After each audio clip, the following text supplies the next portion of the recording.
His dad, Peter, said, "Marriage works best when the husband goes out to earn money, and the wife stays home to take care of the house." His mom, Linda, agreed with him. Jake had already told me they were a bit old-fashioned, and we both decided we were okay with this arrangement before getting married. "Have a great day at work, Jake." "Thanks, Emily." Every morning, I say goodbye to Jake as he leaves for work, and then I spend the day taking care of the house. Things were fine for a few years, but then a problem came up. One evening, I asked, "Jake, should we go to the doctor to get checked?" We'd been married for years but hadn't been able to have a baby, and I wanted to know why. Jake's parents, who had always been so kind to me, started acting differently. They'd call every week and ask, "Hi, Emily. How are you? Any chance we'll get to meet a grandchild soon?" Their constant questions really bothered me, and Jake knew it, so he agreed to get tested. The next day, we went to the clinic. When the results came back, we got shocking news. Jake was the one with fertility issues. Jake was heartbroken. "It's okay, Jake," I said, trying to comfort him. "I don't mind if we don't have kids. What matters most to me is being happy with you." Deep down, I had always dreamed of having children, but seeing how sad Jake was, I decided to let go of that dream and focus on our life together. "I'm just going to enjoy life with Jake, just the two of us." "Emily, I'm so sorry." "Thank you," Jake said, tears streaming down his face as he hugged me tightly. I felt like our connection had grown even stronger. We decided to start visiting new places and creating as many happy memories as possible. As we walked home hand in hand, it felt like we were back in our honeymoon phase, and I loved it. "I'm so happy to spend the rest of my life with just you, Jake," I said. Jake seemed a bit surprised at first, but quickly smiled and squeezed my hand. "Thanks, Emily. I really believed we'd live happily together, just the two of us, until things started to change." After Jake's infertility diagnosis, I began feeling uneasy. His parents kept calling us, saying harsh things about wanting to become grandparents. Every time they called, I wanted to tell them the truth, but I couldn't. I imagined how devastated Jake would feel, and it held me back. "We'll tell them when the time is right," Jake assured me. "Emily, I'll tell them myself. Just give me a little more time," he said. Since it wasn't my place to share, I endured their constant comments. One day, I got a call from an old friend, Rachel. "Hey, Emily, it's been ages. How are you? I was wondering if you and Jake would like to grab some drinks with me," Rachel said. We hadn't seen Rachel since shortly after our wedding. Feeling like I really needed a break from the stress, I eagerly replied, "Hey, Rachel. It's so good to hear from you. I'm doing okay." "That sounds like a great idea. Let me check with Jake to see if he's free." Jake agreed, and we set a date. When the day came, we had a great time catching up over drinks. I decided to open up about the struggles I'd been facing with Jake's parents. It was a sensitive topic, but Rachel was a close friend, and I trusted her. "Honestly, Rachel, things have been tough lately, but meeting you tonight really helped me unwind." "Oh no, what's been going on?" "Do you want to talk about it?" Rachel asked. I glanced at Jake to make sure he was okay with me sharing, and he gave me a small nod. "Well, the truth is, we can't have children, and we decided to live happily, just the two of us." "But Jake's parents—" "It's actually my fault," Jake interrupted. There was a brief silence before Rachel spoke. "Oh, I had no idea. Thank you for sharing that with me. I'm here for you both. You should keep enjoying life together, travel to fun places, make beautiful memories, and of course, hang out with me again soon." Her kind words lifted a weight off my shoulders. Jake seemed more at ease too. I was so glad we'd shared this with her. After a few more drinks, we said our goodbyes. From that night on, Jake seemed to smile more, and I felt like we were finally beginning to enjoy life again. But I realized it was just me. Jake had been in such a good mood lately, and while that should have made me happy, something felt off. Looking back now, I wish I paid closer attention. One day, Jake came home with Rachel. At first, I thought he'd just run into her and invited her over. "Hey, Rachel, welcome." What a surprise. "Would you like some tea?" Neither of them answered. "What's going on, you two?" I asked, feeling uneasy. Jake finally spoke. "Emily, I'm sorry. I want to be with Rachel. Can we get a divorce?" I froze. Before I could process his words, Rachel added, "Emily, I'm sorry too. I've been in love with Jake." I couldn't believe what I was hearing. My mind went blank. They explained everything, how it all started after our night out. Rachel had felt bad for Jake when she learned about his infertility and wanted to support him. I thought Rachel had been a friend, someone who helped me that night, but instead, it turned into my worst nightmare. The love I had for Jake vanished instantly. We had promised to spend the rest of our lives together, just the two of us. How could he betray me like this? Fine, I said, keeping my voice steady. I'll sign the divorce papers. They both looked shocked. What? Are you sure, Emily? Jake asked. Yes, I'll sign them. I'll pack my things and leave, but I need some time to do that. Until then, don't come back here. I don't want to see your face again. Okay, Jake replied hesitantly. I'll stay at my parents' place. Let me know when you're ready. Turning to Rachel, I glared. And you, Rachel? I trusted you. I can't believe you do this to me. I'm sorry, Emily. I know you'll never forgive me, but... Just stop, I cut her off. I don't want to hear it. Get out. Both of you. They left the house, leaving me alone in the silence. I collapsed onto the sofa, trying to make sense of what had just happened. My whole life with Jake had been shattered in an instant. All those years together felt meaningless now. I cried until I couldn't cry anymore. But deep down, I knew tears wouldn't fix anything. Regret wouldn't fix anything. How did my life come to this? At some point, I must have fallen asleep because I woke up to my phone ringing. It was Jake's mom, Linda. I figured Jake had already told her everything. I didn't want to answer, but I knew ignoring her would just make things worse. Hi, Linda, I said quietly. Hi, Emily. Jake told me everything.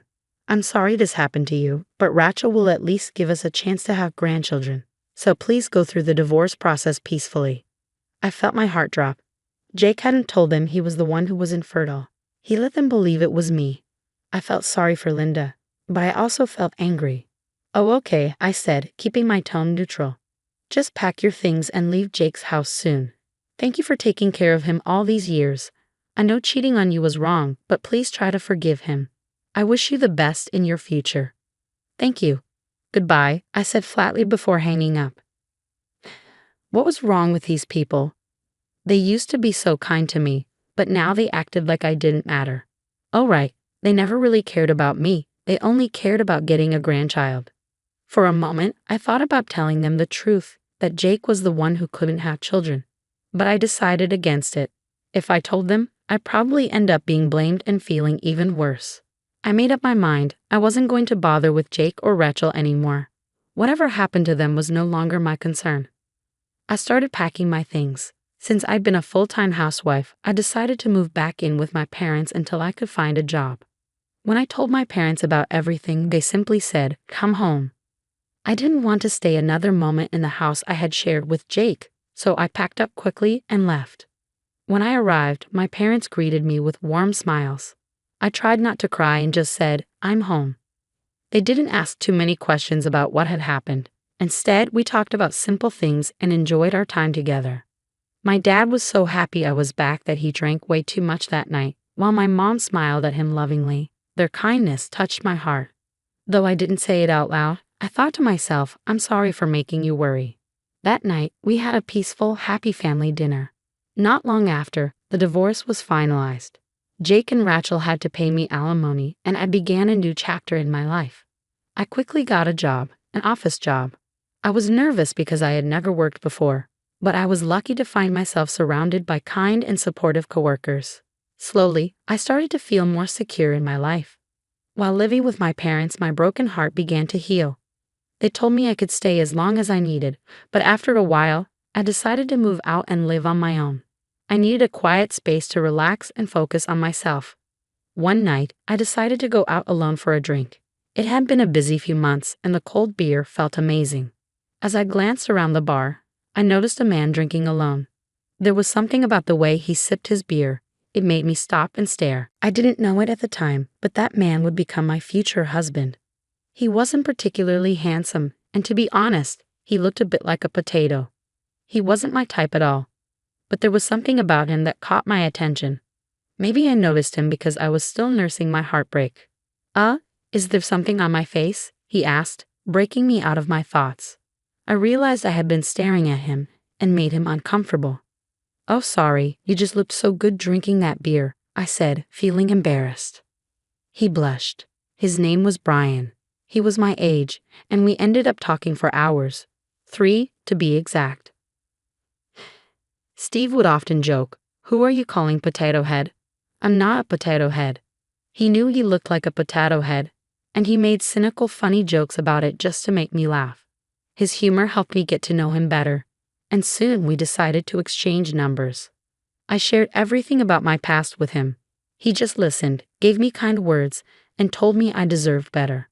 As we messaged and spent more time together, we gradually became more attracted to each other and started dating. After a year of dating, we got married. It surprised me, but I felt good about it. At the same time, I worried that I might make the same mistake again. Whenever I looked worried, Steve would notice and smile at me, saying, "Everything is good. Don't worry." Even my parents liked him. After a while, we had a baby. My parents were over the moon. I had given up on the idea of having a child, but meeting Steve changed everything. We were blessed with a baby, and I was happier than ever. From now on, we'd raise our little one together. One day, a year after having our child, we were out when we ran into Jake, Rachel, and Jake's parents. At first, I tried to walk past them without being noticed, but we were too close to avoid them. "Oh, hello," I said, forcing a smile. Jake, Rachel, and Jake's parents looked at me in shock. "Wait. What? Emily, is that you? With a child? Why is Emily with a child?" I could tell they never expected me to remarry, let alone have a baby. "Oh yes, this is my husband and my child," I said calmly. They all looked stunned. I couldn't help but laugh inside at how shocked they were. Steve, who didn't fully understand the situation, turned to me and asked, "Honey, could you introduce me to these people?" I explained, "Sweetheart, I mentioned Jake and Rachel to you before, and these are his parents, Robert and Julia." Steve quickly pieced things together. "Oh, I see," he said with a grin. "Yes," I replied, knowing exactly where this was going. Jake was the first to break the silence. "Wait, why? I thought you were infertile." I had a feeling he hadn't told them the truth. It was time for me to set the record straight. "What are you talking about? I'm not infertile. Jake is the one who's infertile." Robert and Julia's eyes shot to Jake. "No, Emily is lying," Jake protested. I couldn't help myself. "What are you talking about, Jake? We both got tested together." "Wait, you still haven't told them the results. Rachel, you knew about this too, and didn't say anything to Robert and Julia." Julia shouted, "I can't believe you. How dare you say Jake is infertile? You liar. Rachel's pregnant with Jake's child." I froze. "No way. Rachel, wait, what? Whose child is it?" "Emily, shut up. Don't say things like that," Jake snapped. I could see Rachel's face, and it all clicked. The infidelity was clear. Robert, Julia, Jake, and Rachel all looked pale with shock.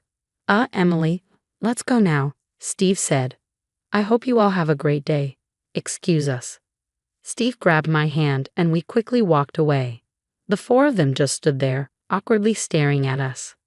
Later, we heard from a mutual friend that Jake and Rachel had a huge fight. I wasn't surprised. Rachel had been cheating on Jake, and the baby wasn't his. Since Robert and Julia didn't know that Jake was infertile, they started blaming Rachel about the baby. She couldn't handle the pressure, so she decided to get pregnant, but not with Jake. Now, Robert and Julia were accusing Rachel of infidelity, and they told her, "If it's a son, we'll take him from you." Rachel, knowing about Jake's infidelity, hired detectives to gather evidence of this cheating. She was now using those photos to fight back and demand compensation. It sparked an ongoing battle between them. Robert and Julia even started calling me, saying, "Because of you, everything is messed up. You should take responsibility, divorce your husband, bring your child, and remarry Jake." I told them, "The number you're dialing is either not in use or turned off. Stop talking nonsense and have a nice day." Then I blocked Julia's new number too. I have no idea what's happening with that family now, and honestly, I don't want to know. All I know is, thank God I got a divorce from Jake. For a moment, I felt bad for Rachel, but then I remembered we're not friends anymore. I only felt sorry for the baby inside her, but knowing Rachel's strong personality, I'm sure she'll make it work somehow. I've stopped thinking about them now. I'm focused on my own happiness. I now have a family that is precious to me.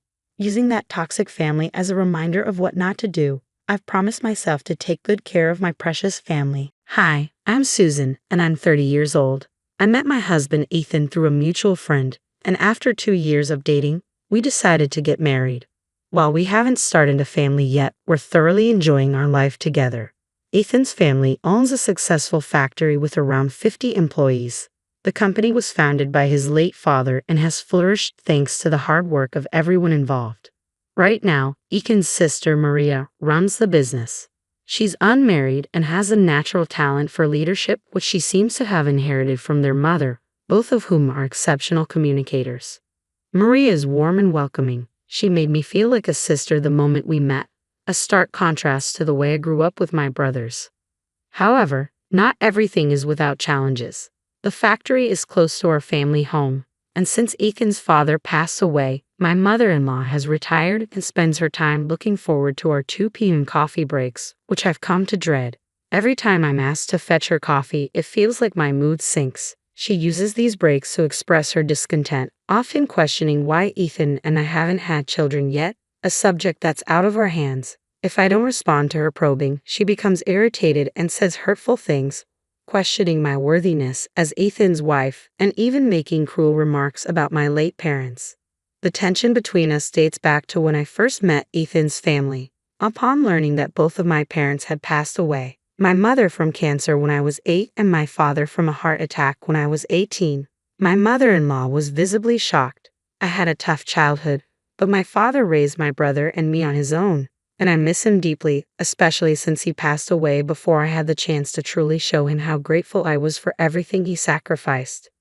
Navigating these family dynamics has been tough, especially when dealing with my mother-in-law's harsh words.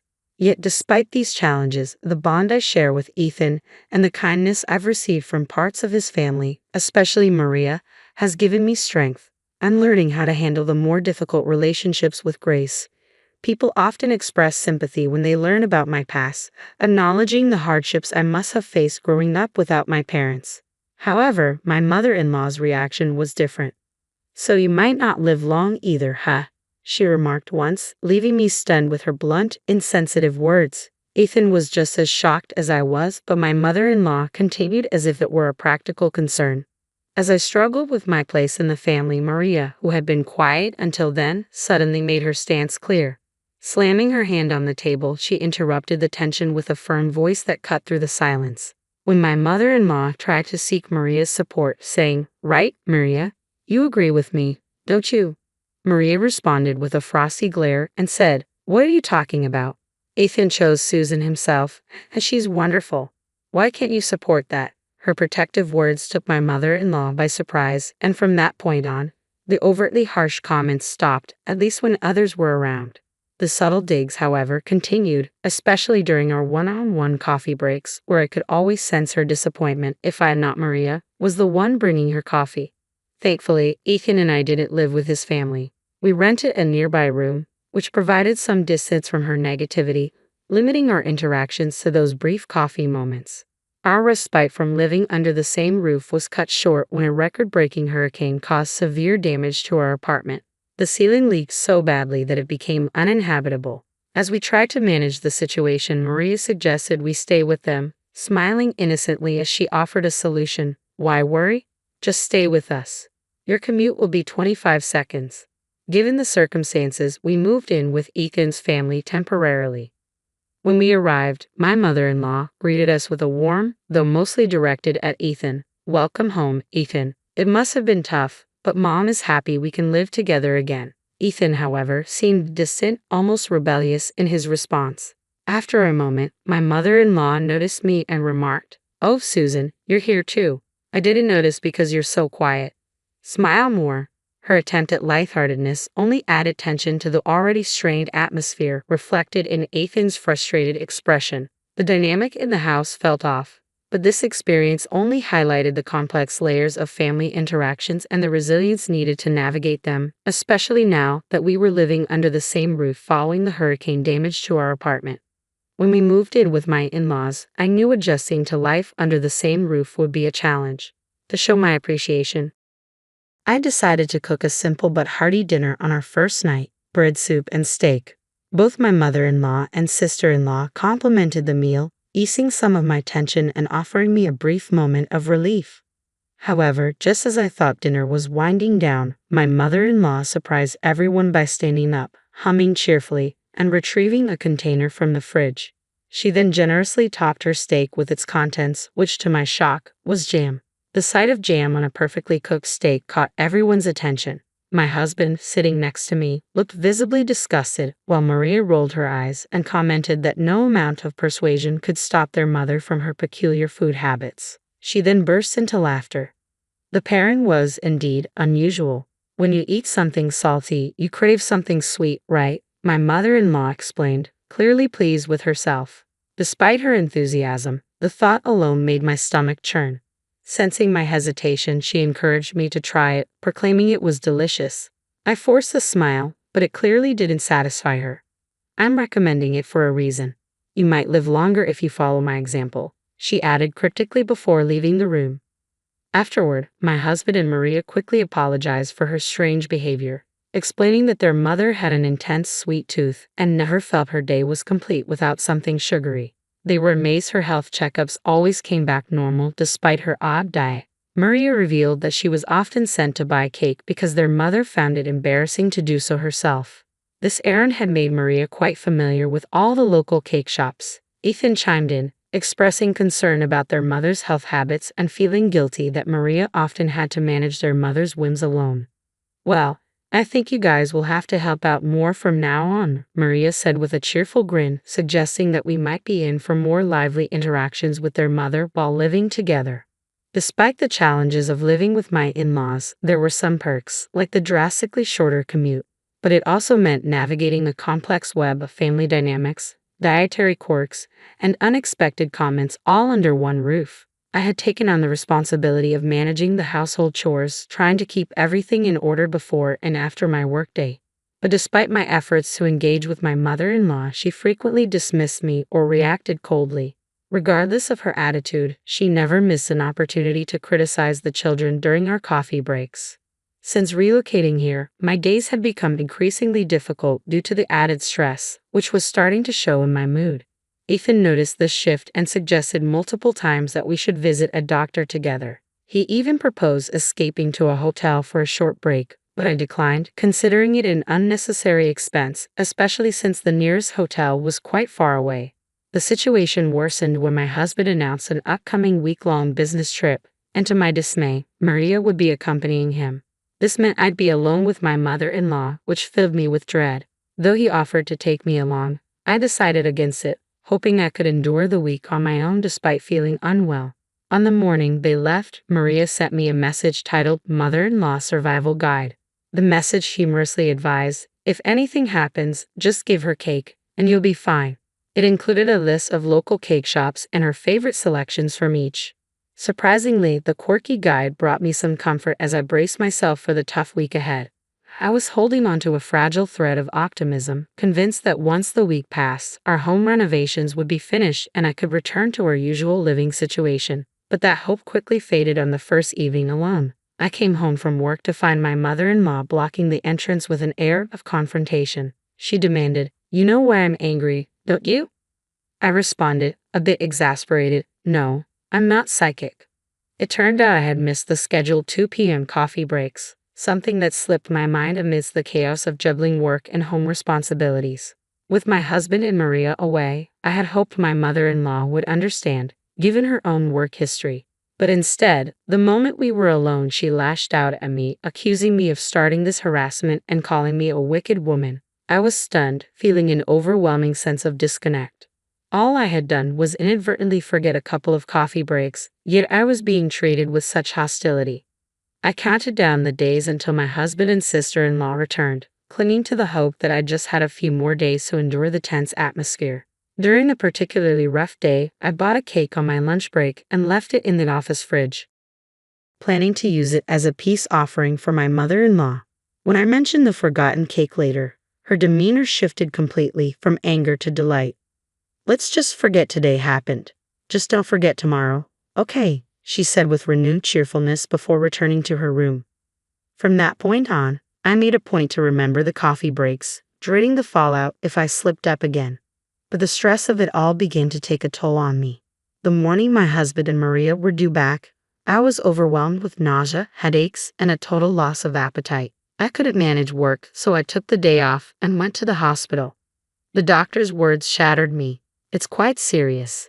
Can your family come right away?" I was diagnosed with cancer and given a prognosis of possibly only 2 to 5 months left to live. As I left the doctor's office, tears stained my face. I was physically shaking, emotionally spent. I returned home, collapsed onto the bed, and was immediately interrupted by the door slamming open. My mother-in-law stormed in, scolding me for skipping work while everyone else was working hard. Her harsh words only made my headache worse. With little energy left, I muttered that I was feeling ill and tried to turn away to close my eyes. She didn't let up, continuing to rant about my supposed inadequacies and even insinuating that I wouldn't live long. I lay there silently, feigning sleep, hoping she would leave. Then she demanded to know why I hadn't prepared for today's coffee break. Her insensitivity was appalling. I opened my eyes to find her hovering over me. "Grace, I'm sorry, I just can't go shopping today. Could you please?" I started weakly. She cut me off dismissively. "Get me chocolate cake, and stop faking your illness." My frustration reached its boiling point. "Shut up. Listen to me," I shouted. "I have 1 month to live. Go buy your damn cake, you idiot." The words left her speechless, her eyes wide in shock. At that moment, my husband and Maria appeared, alarmed by the confrontation. "Mom, what are you doing?" my husband asked. "What do you mean by 1 more month?" His face was pale, mirroring Maria's concern. Ignoring his visibly shaken mother, my husband rushed to my side, offering me the support I so desperately needed. His sudden presence brought a wave of relief, and I broke down, tears flowing uncontrollably. "I can't take it anymore," I sobbed. I sobbed uncontrollably, the weight of the doctor's words still echoing in my mind. It might be cancer, he had said, and I felt nothing but dread and sorrow. But through it all, my mother-in-law's relentless nagging to go out and buy cake was pushing me to my breaking point. Enough was enough. "Stop bothering me about the kids too," I snapped, finally letting the anger I had bottled up for so long pour out. "Just leave me alone, you idiot." The frustration I had kept hidden came flooding out, and as I broke down in tears, my husband and sister-in-law exchanged cold, disapproving glares with my mother-in-law. The absurdity of asking a sick person to go buy cake now seemed glaringly obvious. Maria, who was usually so cheerful, wore an expression of grim determination that felt almost intimidating in the tense moment. Then my husband raised his voice, revealing something we had kept private for so long. "You've been making cruel comments about us not having kids." "Well, the reason we can't have kids is because of me," he confessed. "After we got married, we went to a doctor. The tests showed that I had fertility issues." He paused, the weight of his words hanging heavy between us. "I never wanted to burden Susan with it, so we kept it to ourselves. But now you know." My mother-in-law's face drained of color as the realization set in. It was a blow she hadn't expected. Just then, my phone rang, the hospital. The urgency in their voice heightened my anxiety, and the tears began to fall again. "It's okay, Susan. Can you stand?" "I'm right here with you," my husband whispered, his voice thick with emotion. Together, we rushed to the hospital, my heart pounding in my chest. Once there, we were ushered into a room where the doctor and the hospital director were waiting for us. The news that followed was nothing short of a shock. There had been a dreadful mistake. My medical records had been confused with another patient who shared the same name and birth date. The diagnosis had been a misdiagnosis. I didn't have cancer. The gravity of the error hit me like a tidal wave, and the exhausted faces of the medical staff made it all the more surreal. The mix-up even made local news, with the hospital promising a review of their procedures. They referred us to another facility for follow-up care. As we left, I couldn't help but feel a mixture of relief and disbelief. At my in-laws' house, Maria had clearly spoken to my mother-in-law, who now seemed to shrink in her chair, almost as if deflated. Later, Maria confided in me, her voice filled with emotion. "I was terrified, Susan. Terrified that I might lose my brother's wife." That moment of vulnerability between us helped heal some of the tension that had been hanging over our family. It was a painful but necessary revelation. Then, in an unexpected twist of fate, everything changed again. As Maria, with genuine concern, asked about my well-being, I found myself laughing through my tears. "I'm pregnant," I said, joy flooding through me. My husband's face mirrored my emotions as we both cried, overwhelmed with happiness. We rushed to the maternity hospital, and after a few tests, it was confirmed. Yes, we were expecting. We could hear the heartbeat, and the joy we both felt was beyond words. Maria, who had come with us, shed tears of happiness too. The roller coaster of emotions didn't stop there. Soon after, Maria announced her engagement to her longtime boyfriend and her plans to move to another state. It wasn't a surprise to us, though my mother-in-law was completely blindsided when she heard the news. "What? You're getting married and moving away?" she exclaimed in disbelief. Maria, ever so calm, reminded her, "Yeah, I told you about it before." But with everything finally settled, we all shared a laugh over her confusion. When we returned home, the renovations had been completed. The roof was fixed, and our room looked brand new. We cheered with joy, grateful for the fresh start that had arrived. But even amidst the joy, the atmosphere with my mother-in-law remained tense. My husband was particularly upset, harboring a deep anger that was hard to let go. He had even said he never wanted to see his mother again. Yet slowly, something shifted.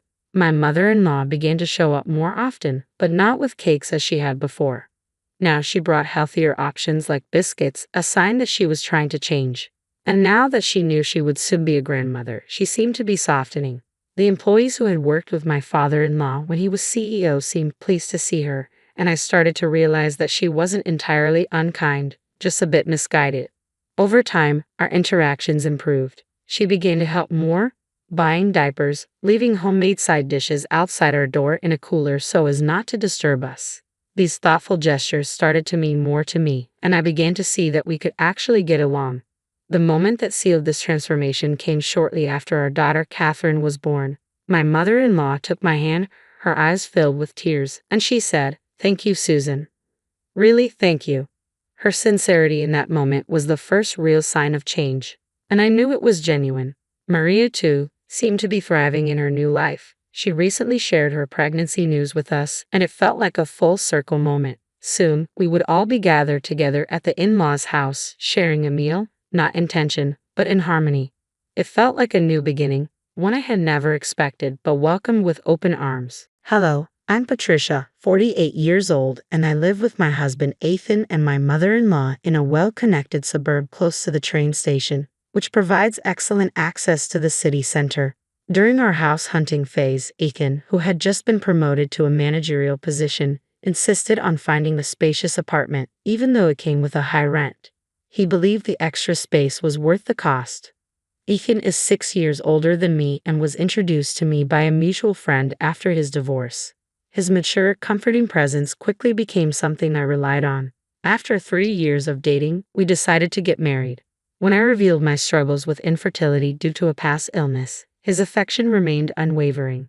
My feelings for him only grew stronger, even after learning about his previous marriage and his son Willie from that relationship.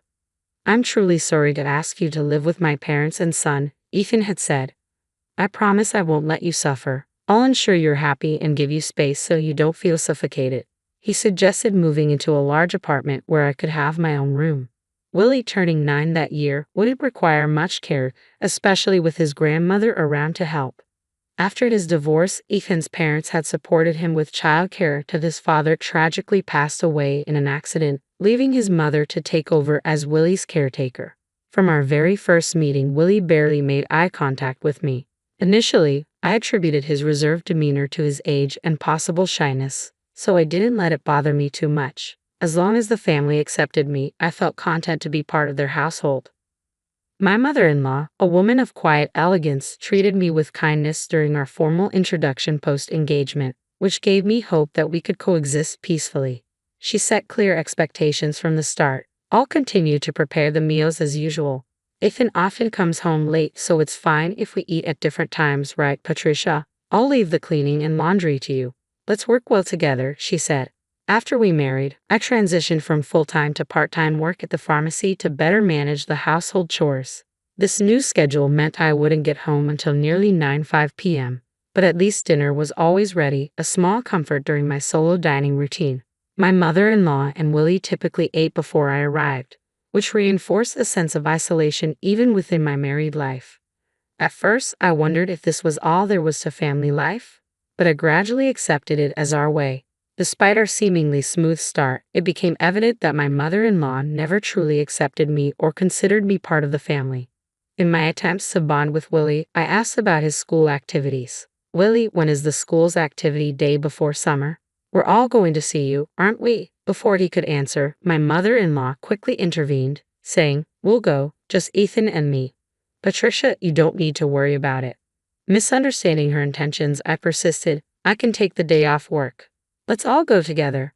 But she dismissed me sharply. "You don't need to do that. You're Ethan's wife and family has always just been Ethan and me." Her words stunned me. That night, I expressed my shock to Ethan, who explained, "Mom has been clinging to Willie. She probably thinks you're trying to take him away. I'll talk to her about it over time." I managed to attend the activity day, hoping to integrate into the family as a mother figure. However, Willie and I rarely interacted outside of these school events. Sometimes I sensed he wanted to open up, but my mother-in-law consistently interjected, blocking any progress. I later discovered she had been tarnishing my image in Willie's eyes, suggesting that I would be happier if he weren't in the picture. This revelation deeply hurt me, highlighting the complexities and challenges of blending into a family with pre-existing bonds and hidden resentments. The accusations were harsh. "She's a terrible person. Dad must be deceived by her too." Hearing such negative comments from my mother-in-law must have influenced Willie during his impressionable teenage years, explaining why he grew distant from me. The situation was disheartening. I had never imagined she could be so manipulative. By the time Willie graduated from high school, he was eager to leave home. He moved in with his girlfriend immediately and departed for college soon after. Within a year of starting his career, he married her quietly and simply, without any formal ceremony. Once Willie was gone, my mother-in-law's behavior took a turn for the worse. Surprisingly, she stopped all housework, which had been a regular part of her daily routine. It seemed her new pastime was finding fault with me. She stopped cooking, something she had previously taken pride in, and would sit at the dining table waiting for me to return from work. The moment I stepped into the kitchen to prepare a meal, the criticisms began. "You're so inefficient. At this rate, it'll take you all night," she scoffed. I admitted I wasn't skilled at cooking, mainly because I had relied on her for meals. Whenever I did manage to cook, she critiqued every dish relentlessly. "This tastes awful," she would say, grimacing. "I'm sorry, I'm trying my best," I would respond, only to hear her retort, "You're astonishingly tone deaf when it comes to flavors, Patricia. It's a good thing Willie never had to eat this." If she disliked it so much, I thought, why didn't she just cook herself? It seemed her goal was merely to berate me. Her complaints weren't limited to my cooking. She began to nitpick everything I did, from chores I wasn't accustomed to handling to laundry. "Why are there so many wrinkles in the laundry? You have to vacuum every nook and cranny. You really can't do anything right. Didn't your family teach you anything?" These jabs at my upbringing were especially painful. She would sigh disdainfully and say, "I don't know how you won over Ethan, but I can't see much charm in you as a woman." She always concluded with the same hurtful line, "If you hadn't come along, Willie would have never left." I realized her heart was aching from Willie's absence. Perhaps it was a case of empty nest syndrome. I told myself that if venting her frustrations on me helped her cope, I should just bear it.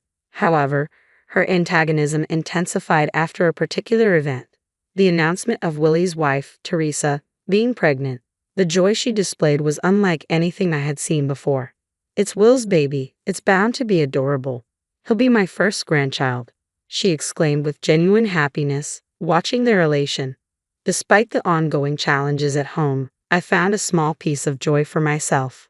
My mother-in-law's excitement over the impending arrival of her great-grandchild was nothing short of overwhelming.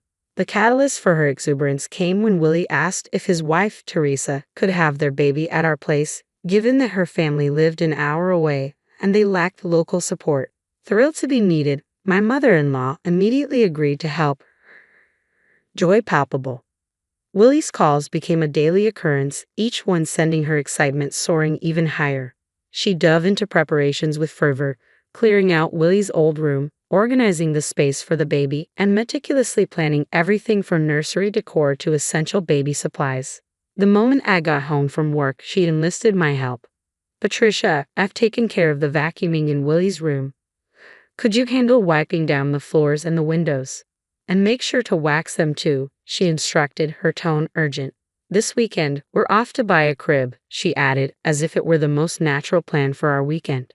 Juggling these tasks late into the night after my shifts was grueling, and any attempt to shortcut the process was met with a stern command to start over. Before long, her requests extended to finances.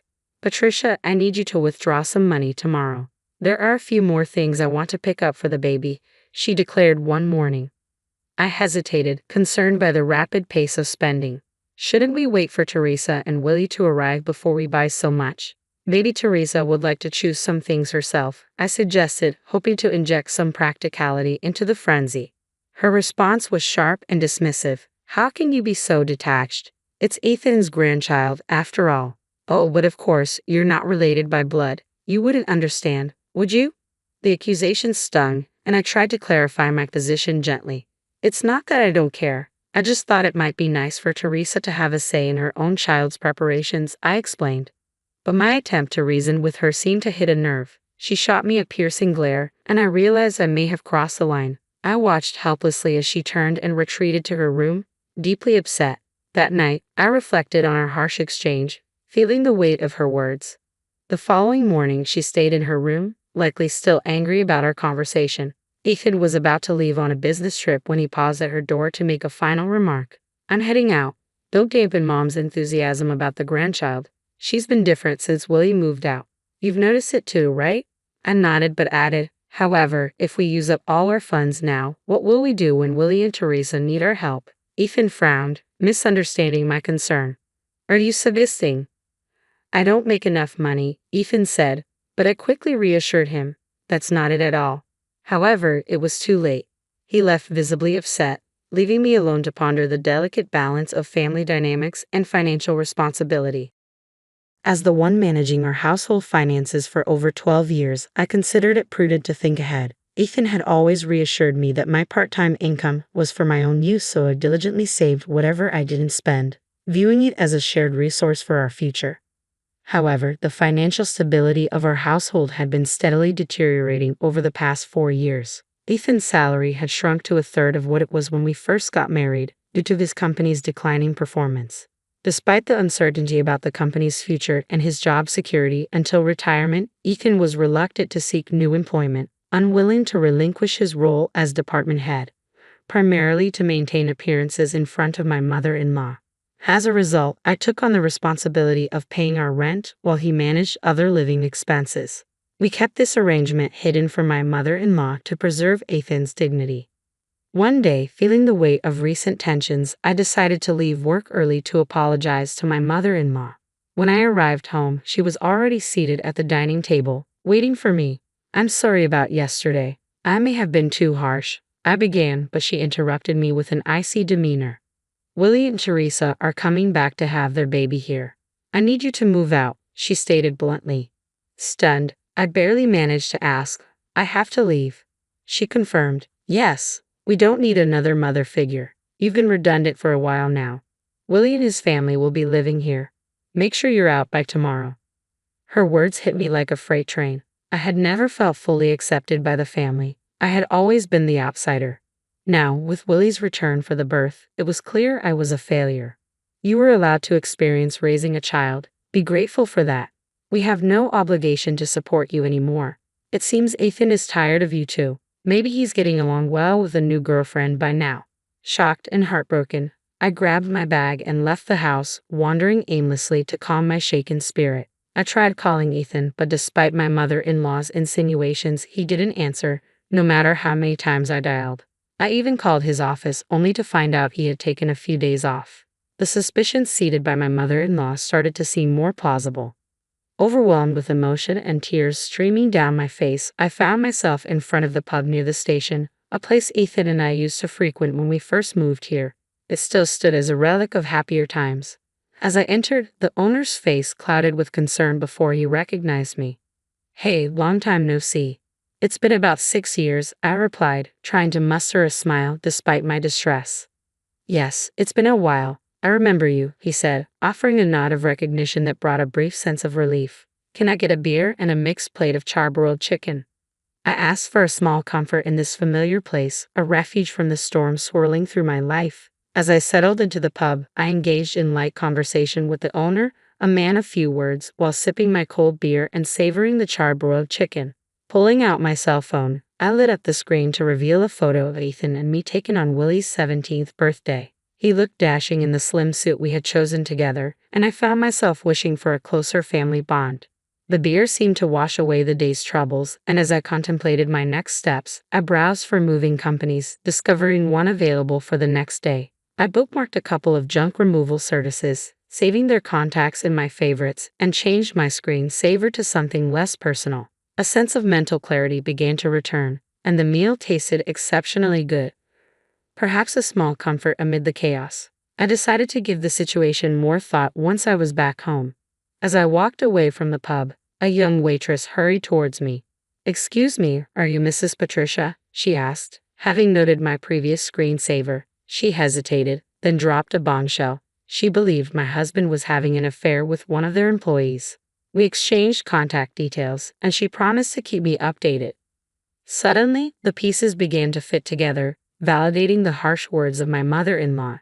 Instead of feeling sad, a fierce anger surged within me. It was time to confront this head-on. That evening, I contacted the moving company and resolved to leave the next day. If there was no conspiracy and my mother-in-law and Willie were indeed plotting against me, I no longer felt obliged to maintain appearances. I packed my belongings relentlessly until midnight. The movers arrived promptly the next morning, and I instructed them to take everything I had purchased. I was determined to erase any trace of my presence. My mother-in-law was taken aback by my resolve. "I'm taking everything I bought. You can start fresh tomorrow," I declared. "I'm taking everything I bought," I declared, barely suppressing a laugh at her protests. The movers efficiently cleared out my belongings, leaving behind only the baby gear and her old dresser, the remnants of a life before I arrived. "Well then, I bid you farewell. There shouldn't be a trace of me left, so enjoy your new life with Ethan, Willie, and his family," I said coolly, leaving her stunned as I placed the keys on the table and exited the house, the movers trailing behind with my possessions. I decided to stay with a colleague temporarily, feeling a sense of completion and relief wash over me. That night, I slept more soundly than I had in months. 2 weeks later, Ethan finally reached out, his voice tinged with confusion and urgency. "Patricia, where are you? Willie and his family are here. Aren't you coming home soon?"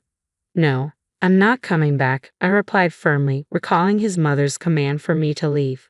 Meanwhile, the young waitress from the pub had kept her promise, sending me a photo of Ethan chatting intimately with another woman at the pub and later entering a hotel with her. This betrayal erased any remaining affection I had for him.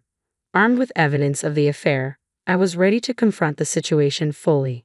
No longer bound by illusions of my old life, I had had enough. I didn't hesitate to make it clear to Ethan over the phone. "Willie and his family are moving in with you, right?" I figured as much. I heard they'd been struggling financially, bouncing between part-time jobs since Willie graduated from vocational school. "I want you back, Patricia," Ethan replied, desperation lacing his voice. "I went to the pharmacy and they said you were taking some time off." "Yeah, I needed a break," I said nonchalantly. "But I'm fine, so don't worry about me. Your mom and Willie probably prefer having the house to themselves without me around."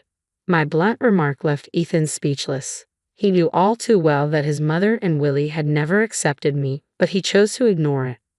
"All right, I need to talk, so I'll come back there," he said, a plea evident in his tone. A few days later, I returned to the house for the first time since leaving. Inside, I noticed new furniture and appliances. Willie and Teresa barely acknowledged my presence, nodding from their seats on the sofa without standing. As I sat down, my mother-in-law glared at me with a mix of shock and disdain, the atmosphere thick with tension. Before I could rush my visit and leave, Willie confronted me. "What are you doing here? You took everything from the house. What kind of monster does that? Dad's been supporting you and you've had it easy." I exhaled deeply, frustration boiling over. "I took everything because I paid for it. I was clearing out all traces of myself, just as you all wanted, right? That's crazy. There's no way you could afford all that just working part-time at the pharmacy," Willie shot back. Turning to face Ethan, I replied firmly, "We've been getting by on what both Ethan and I earn. And for your information, Ethan's company hasn't been doing well. His salary has dropped significantly. For the past 4 years, I've been the one covering the shortfall. I've been paying our rent. My mother-in-law's face registered shock as she turned to look at Ethan, who awkwardly avoided her gaze. I'm not just a part-timer. I'm a druggist, and the pay is quite good. I make more than Ethan now. The room went silent, the tension palpable. I turned to Willie. I decided it was time to face some hard truths. Since you're going to live here now, it's time for you to start taking responsibility. You'll be paying the rent to help your grandmother. Willie's face twisted in surprise. Rent? How much is it? It's $7,200, I stated firmly. Good luck, because it seems my role here is over. I have no obligation to take care of you anymore. You're going to be a father soon, Willie. It's time to pull yourself together. Teresa, overhearing our conversation, suddenly spoke up, panic evident in her voice. Wait, $7,200? Weren't we supposed to live here for free? I stood up ready to leave, satisfied that I had made my point clear. Covering rent and living expenses is just part of life. Good luck figuring it out. As I walked out, leaving them to absorb this new reality, I felt a weight lift off my shoulders. The chapter of my life filled with neglect and ingratitude was finally closing. I almost burst out laughing at the absurdity of the situation but managed to keep my composure. Don't worry, Teresa. There are cheaper places available. Ethan still makes a decent salary after all, I remarked, watching her face relax slightly. Then, with a heavy dose of sarcasm, I added, oh, and since I'll be leaving, life might get tough for you, Ethan, especially with your mistress. At that, Teresa's composure shattered, and she dissolved into tears. What are you talking about? My husband stammered, looking panicked. Through her tears, Teresa responded, oh, your mother told me about the new woman. I guess it's time to end my role as a wife too. Ethan looked flustered. My mother said what? He sputtered, realizing too late that I knew far more than he wished I did. It hasn't even been 6 days since I left the house. Ethan, wouldn't that hurt Grace if she knew? I mused aloud. At the mention of Grace's name, Ethan's face went pale, confirming my suspicions. This isn't the right atmosphere to discuss divorce papers, but I'll be in touch about that later, I declared, standing up to leave. Neither Ethan nor Willie could find the words to respond. They remained silent as I grabbed my bag. However, my mother-in-law abruptly stood up, slamming her hands on the table and yelling with surprising vigor for her age. What the hell? It's all your fault. Our home is in shambles. I shot back without hesitation. It was you who told me to leave, you who hinted at Ethan's affair, and you who interfered with my relationship with Willie. Everything is because of you. A rush of anger surged through me, and I regretted not being more assertive in my relationship with Willie and not standing up to her sooner. Willie has nothing to do with this, Ethan. It's time for you to step up. You're going through a hard time. You should support him as his wife and take responsibility as a family member, I admonished. What is she even talking about? My mother-in-law muttered, bewildered. If she hadn't called Willie back home, if she hadn't hinted at Ethan's affair, I would still be supporting Ethan in this home. Where are you, Willie? Why are you still here? It's all her fault, my mother-in-law concluded, her lips pressed tightly together, trembling with emotion. I slipped past her and quickly left the room. Afterward, Ethan agreed to the divorce rather easily. My determination and the undeniable evidence of the affair left him no other choice. Shortly after, it seemed they began the process of moving out of the apartment. In the end, Willie and Teresa returned to their own apartment, opting not to live with my mother-in-law. Ethan appeared to be considering remarriage, but Grace was furious over the alimony and his request for her to live with his mother. I heard they were now deliberating their next steps after everything that transpired. My mother-in-law eventually ended up in a care facility. It's somewhat melancholy to reflect on the irony of her situation. After all the dedication she poured into raising her son and caring for her grandson, it seems they are now ready to move on without her. Perhaps, in their eyes, she had fulfilled her role. If my mother-in-law had held her tongue back then, and if it had merely been a simple return home for childbirth, maybe we could have continued living together even after the divorce. But things unfolded differently. Willie sent me an apology letter recently. In it, he expressed his childhood longing for more affection and explained that he couldn't talk to me freely because his grandmother disapproved. He also shared how pleased he was whenever I attended his school events. Reading his words, I wondered if I should have made more effort to connect with him. Maybe then our relationship could have taken a different path. Despite the end of our familial ties, I find myself silently hoping for Willie's happiness in life. As for me, I've returned to my job as a druggist and rented an apartment close to my workplace. I didn't feel right keeping the furniture and appliances I had taken from the house, so I arranged for a junk removal service to take them away. Life without the constant criticism and interference of my mother-in-law has turned out to be peaceful and comfortable. For now, I am focused on living for my own happiness, no longer beholden to fulfilling someone else's expectations or desires. It's a new chapter, one where I can finally breathe freely and look forward to what comes next. Hello everyone, I'm Brenda. My sister-in-law Kathleen has been a tremendous support in my life, and it was she who encouraged me to share my story with you today. Kathleen and I have always been close, especially since we worked together before I met my wonderful husband, Larry, through her. I'm deeply grateful to Kathleen for playing Cupid because Larry and I have built a beautiful life together. However, while Kathleen and Larry are incredible individuals, my relationship with Larry's mother, Grace, has been quite the opposite. From the moment we met, Grace made her disdain for me clear, creating a strain in our relationship that even Larry struggled to ease. Despite his efforts, Grace's hostility never faded. Things escalated at our wedding when Grace wrongly accused me of ruining her dress, an incident that caused friction between Larry and me. Grace, being a single mother, had always clung tightly to Larry, making it difficult for him to create distance from her negativity. The situation reached a breaking point on our first anniversary. Kathleen, ever the protective sister-in-law, discreetly warned me about Grace's plan to publicly humiliate me. She intended to accuse me of stealing a precious family heirloom, a necklace. Despite my attempts to resolve things, Grace was set on causing harm, adding another layer of tension to our already fragile relationship.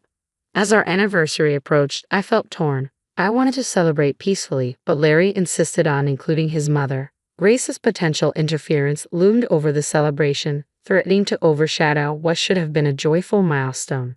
I longed for a day filled with love and laughter, but Grace's scheming weighed heavily on my heart. Although Kathleen had confided in me, I hesitated to tell Larry. I believed he needed to see his mother's actions for himself. On the day of the anniversary, I stayed vigilant, watching Grace closely. Thankfully, the day passed without major incidents, but Grace eventually cornered me when I was refilling my drink. She accused me of trying to take Larry away from her. Her words were bizarre and seemed completely unrelated to our celebration. She claimed I was the reason Larry was distancing himself from her, her tone dripping with ominous threats of what she had in store for me. Kathleen, sensing the brewing storm, remained by my side, ready for whatever Grace might do. Not long after, Grace excused herself, saying she was going to put on her jewelry. When she returned, she acted distressed, claiming her necklace and earrings were missing. Kathleen and I exchanged knowing glances, realizing Grace was trying to execute her plan to frame me. Despite her convincing performance, we stayed calm, watching as she attempted to turn the guests against me. Amidst the questioning, Grace paused dramatically, insinuating that I had stolen her jewelry. I was the thief. What are you talking about, Mom? Larry interjected, clearly perplexed. You probably just misplaced them. It's not like we have strangers here. How could they have been stolen? But Grace pressed on. No, Larry, this isn't a case of misplaced jewelry. No one broke in. It has to be your wife. She's always admired my jewelry a little too keenly. The room fell silent, shock visible on everyone's faces as Grace pointed accusingly at me. Larry looked embarrassed by his mother's outburst, but his faith in me did not waver. Mom, that's unfair, he countered firmly. You're casting baseless accusations at Brenda. She would never do something like that. You must have misplaced it. Grace persisted, trying to convince Larry of her suspicions, recalling every moment I had complimented her jewelry. But throughout the ordeal, Larry's trust in me remained strong, a testament to the bond we shared. I stood there, stunned by Grace's accusations, especially on a day meant to celebrate our anniversary. Grace, I would never take your jewelry. I defended myself, shocked she could think I'd steal from her. When I complimented your necklace, it was just that, a compliment. It doesn't mean I wanted it for myself. Grace snapped back sharply. Larry, you're blind with love. Can't you see how manipulative your wife is? She's so greedy that she didn't even ask. She just took my jewelry because she wanted it for herself. This sparked a heated argument between Larry and Grace, much to the dismay of our guests, who watched in disbelief as the drama unfolded. It was humiliating to be accused of theft during what should have been a joyful celebration. Staying composed, I turned to Grace and spoke firmly. You have no right to accuse me of something so outrageous in my own home. To claim I would stoop to theft is beyond insulting. I respect myself far too much to engage in what you're describing. Grace, undeterred, fired back. Don't play the innocent, Brenda. I saw you last night, sneaking into my room. You came out acting suspiciously. And now it all makes perfect sense, Grace insisted, utterly convinced of her own narrative. Grace, you're making wild accusations without a shred of evidence, I countered firmly.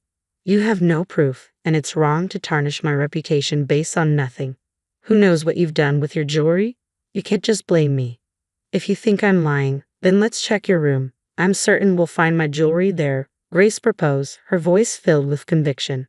We have witnesses here. Let's see for ourselves.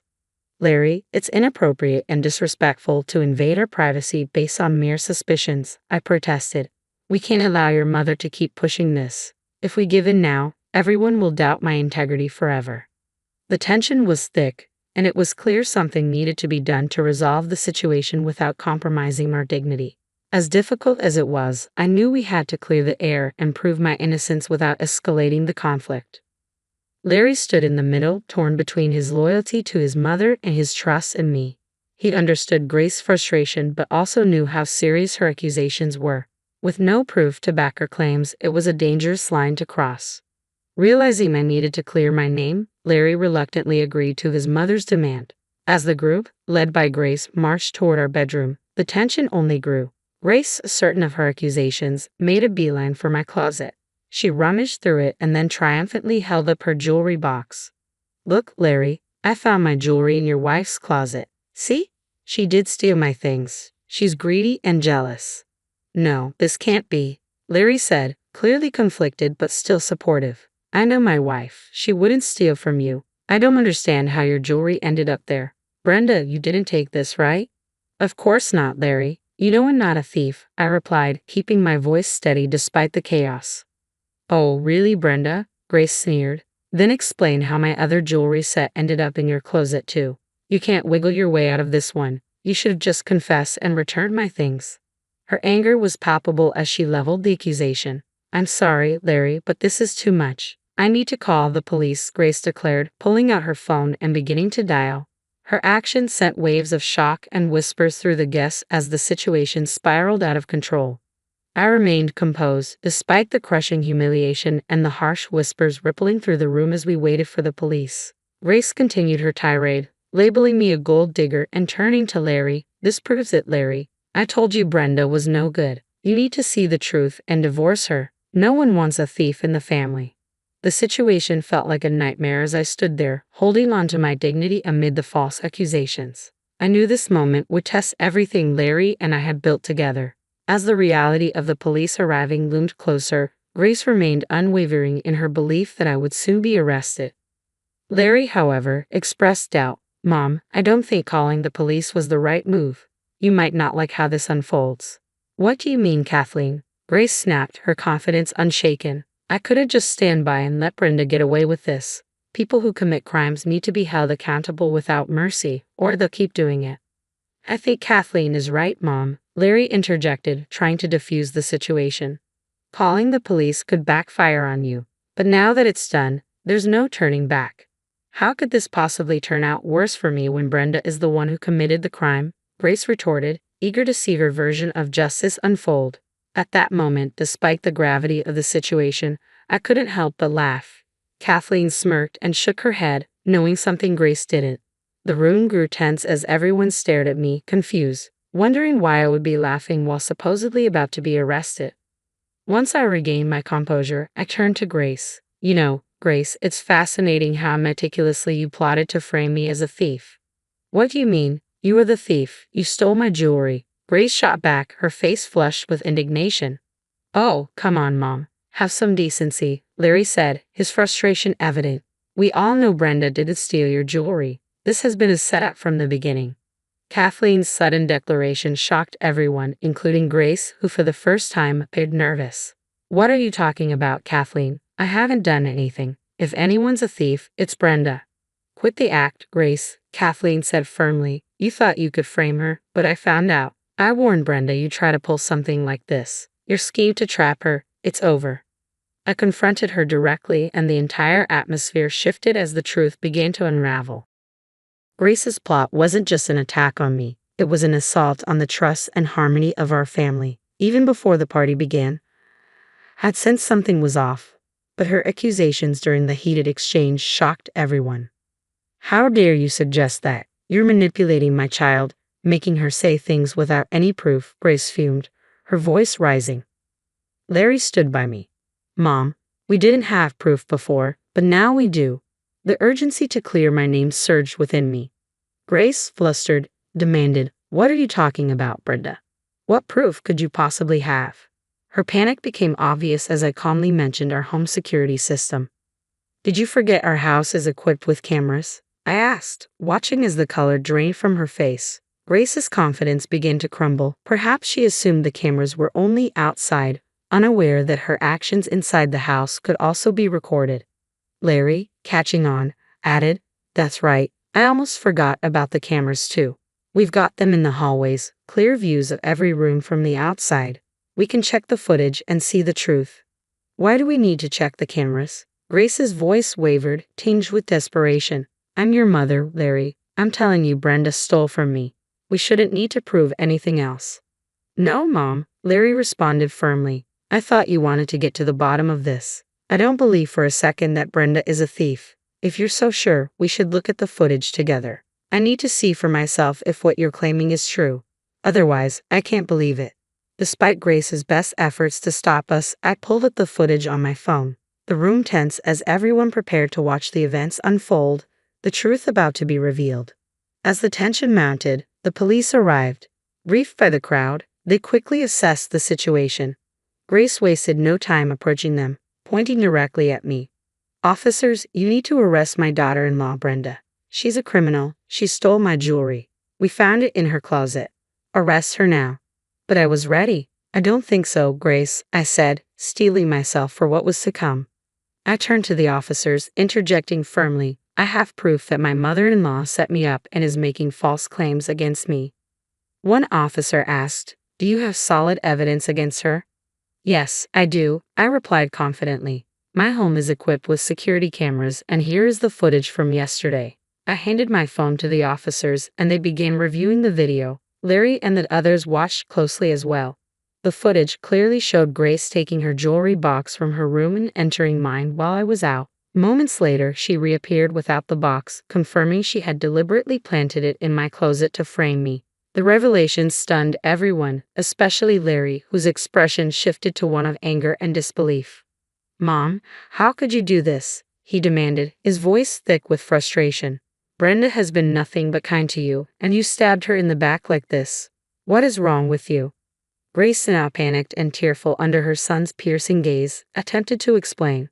Larry, please let me explain. No, just no. Larry cut her off sharply. I don't want to hear it, Mom. I'm done. I'm so done with how you tried to destroy my wife's life and reputation on our anniversary. I will never forgive you for that. I can't believe how low you stooped. I'm ashamed to have a mother like you, and I don't think I want any contact with you from now on. Larry's words hit Grace like a sledgehammer.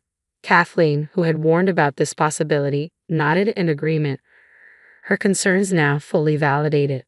The police, having reviewed the footage, realized the accusations against me were unfounded, confirming my innocence. One officer turned to me. Ma'am, you have the right to file a formal complaint against your mother-in-law for making these false accusations.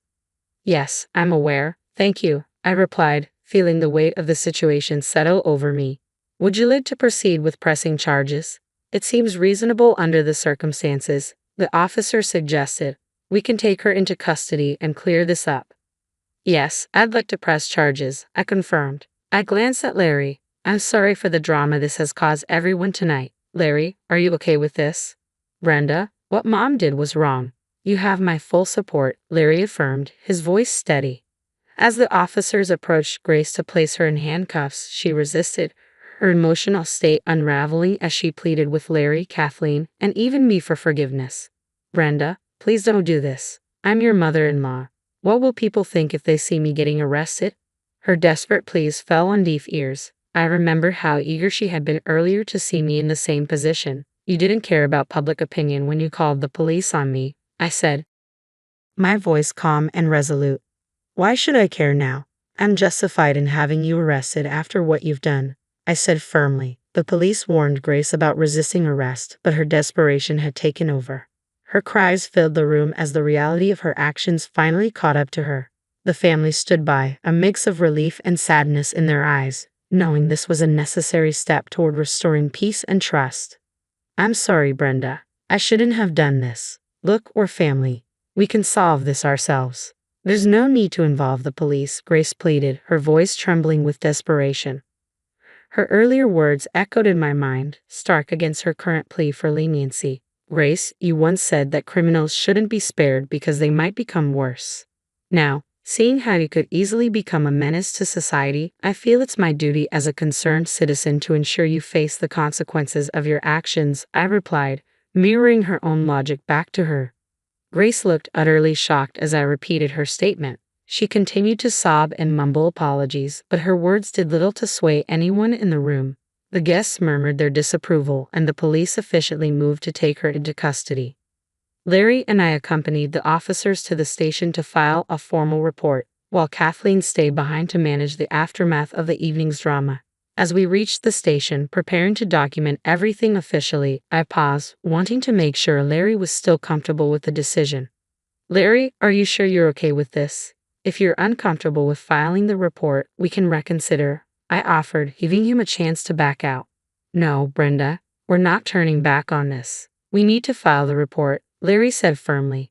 I failed to protect you from my mother's actions. She was about to ruin your life, and I can't overlook that. You know I never doubted you for a second, right? I know, Larry. It's not your fault.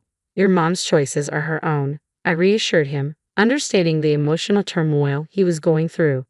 Larry's love for his mother made the reality of her actions even more painful. Despite this, he stood by me, acknowledging that this step was necessary to protect our future and ensure that such behavior wouldn't happen again. As I finalized the report, Larry made a firm decision to keep Grace out of our lives permanently. To help heal the strain this had placed on our relationship, we had agreed to start couples counseling, strengthening our bond and learning to navigate our marriage dynamics with greater understanding. Despite the turmoil, Larry and I returned to our anniversary celebration. The food was ready, our friends and family were still gathered, and there was a renewed sense of support. We saw no reason to let one person's actions ruin our day. It was, after all, our anniversary, and we decided to continue the festivities, enjoying ourselves with those who truly cared. Even Kathleen had a wonderful time, sharing in the joy and laughter that filled the room. Meanwhile, Grace, my mother-in-law, faced the consequences of her actions in jail.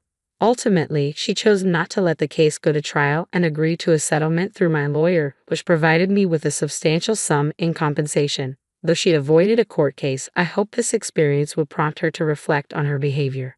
Since then, Larry, Kathleen, and I, along with several other family members, have cut ties with Grace completely. Some family members were hesitant to block her immediately, likely out of fear she could stir up more discord. However, distancing ourselves from her has brought peace.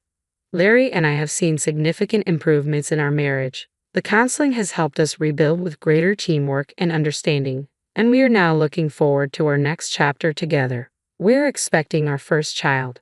We've decided to keep our new family safe, ensuring Grace will have no involvement in our child's life. This decision has brought a new sense of stability and peace as we prepare for the future as a family. Hi there, I'm Jennifer, just your average straightforward person with quite a tale to share. It's a story of heartbreak, resilience, and unexpected strength. A few years ago, life threw me a curveball I never saw coming. My husband Frank and I were living what seemed like the perfect life. Our cozy suburban home, our dog Billy, and dreams of starting a family. But then, out of nowhere, our lives took a sharp turn. I experienced a miscarriage that hit us like a relentless blow, shaking us to our core and challenging our marriage. We suddenly found ourselves lost in a whirlwind of pain and confusion. Frank and I had always been a solid team, committed to facing life's challenges together. However, this loss casts a shadow over us, infiltrating every aspect of our relationship. Conversations turned into arguments. Simple joys felt elusive, and the intimacy we once shared began to fade. Adding to the strain was my mother-in-law, Betty, who had been eager for grandchildren since the day we tied the knot.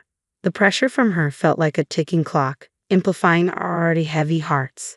Despite countless doctor visits and treatments, my fertility issues persisted. The emotional roller coaster of hope and despair was overwhelming, with each positive test leading to crushing heartbreak. I vividly recall the devastating conversations with Frank where our frustration and hope spilled out in equal measure. "It's not fair, Jennifer. We've tried so hard," he'd say, his voice thick with disappointment. "I know, Frank. I never wanted this," I would reply, feeling the weight of our shared dreams crumbling around us. Life seemed determined to challenge us, and with each passing year, the burden grew heavier. Friends and family offered their support, but the journey of trying to conceive remained daunting, a profound weight that loomed over us, growing more burdensome as time marched on. Yet through these trials, Frank and I discovered the depths of our strength and the resilience of our bond. Our path wasn't easy, but it was ours, filled with lessons about love, hardship, and the intricate journey of life. It didn't go unnoticed by friends and family that we were still childless. Their well-meaning inquiries about when we might welcome a little one often felt more like pressure than support. But Betty took it to another level entirely. Every family gathering with her turned into a relentless interrogation about our plans to start a family. It often felt as if she were pointing the finger at me, as though the absence of children rested solely on my shoulders, especially given my fertility struggles. "Jennifer, it's so lovely to see you. How have you been?" Betty would begin sweetly. "I've been good, Betty. Thanks for asking," I would reply, bracing myself for what came next. "Any good news to share?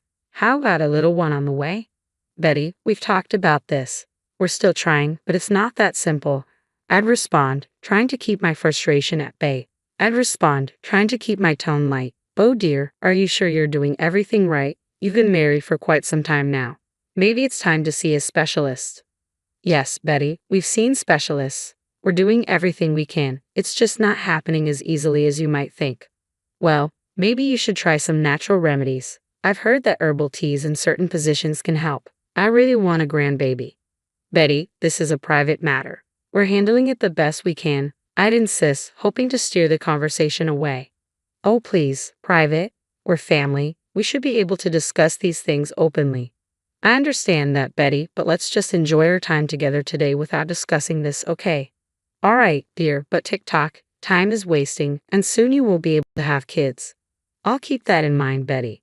It was always like this. I felt an immense weight of pressure and shame for not meeting her expectations of a perfect daughter-in-law who would bless her with grandchildren. Ironically, she never imposed such expectations on her own daughter, who wasn't even married yet and seemed to escape scrutiny. It was incredibly frustrating. This period in our lives was tremendously challenging. The pressure from Betty only continued to build, and it felt like she was constantly holding my fertility struggles against me. I could see the strain it was putting on both Frank and me. I suggested adoption several times, but Frank was adamant about having a biological child, which led to heated arguments between us. The tension from these discussions, coupled with external pressures, made everything even harder. I expressed to Frank how painful and unfair it felt to distinguish between biological and adopted children. As to me, all children deserve love equally. Yet he remained focused on having a biological child, a desire that weighed heavily on both our hearts. I couldn't shake the thought of the countless children out there longing for a family, which only deepened my sadness. As for Betty, her attitude escalated to overtly harsh territory. She relentlessly blamed me for her inability to have children, as if my fertility issues were something I could resolve with a little more effort. It created an unbearable situation where I was fighting to preserve my marriage while enduring constant judgment and reproach. It was an emotionally draining ordeal. Betty never hesitated to express her dissatisfaction. "Jennifer, you need to fix this and fast. You're the reason we don't have any grandchildren yet," she'd confront me. "Betty, I've been trying everything I can. It's not as simple as you think. I'm dealing with fertility issues," I'd reply, my patience wearing thin. "Well, you need to try harder. We can't let our family line end with you," she retorted, her fixation feeling almost dystopian. as if she expected me to fulfill some sort of Handmaid's Tale scenario. Overwhelmed, I decided to seek some insight from my sister-in-law, Amy, who always seemed more empathetic. Amy, I don't understand why your mom is so fixated on me having a baby.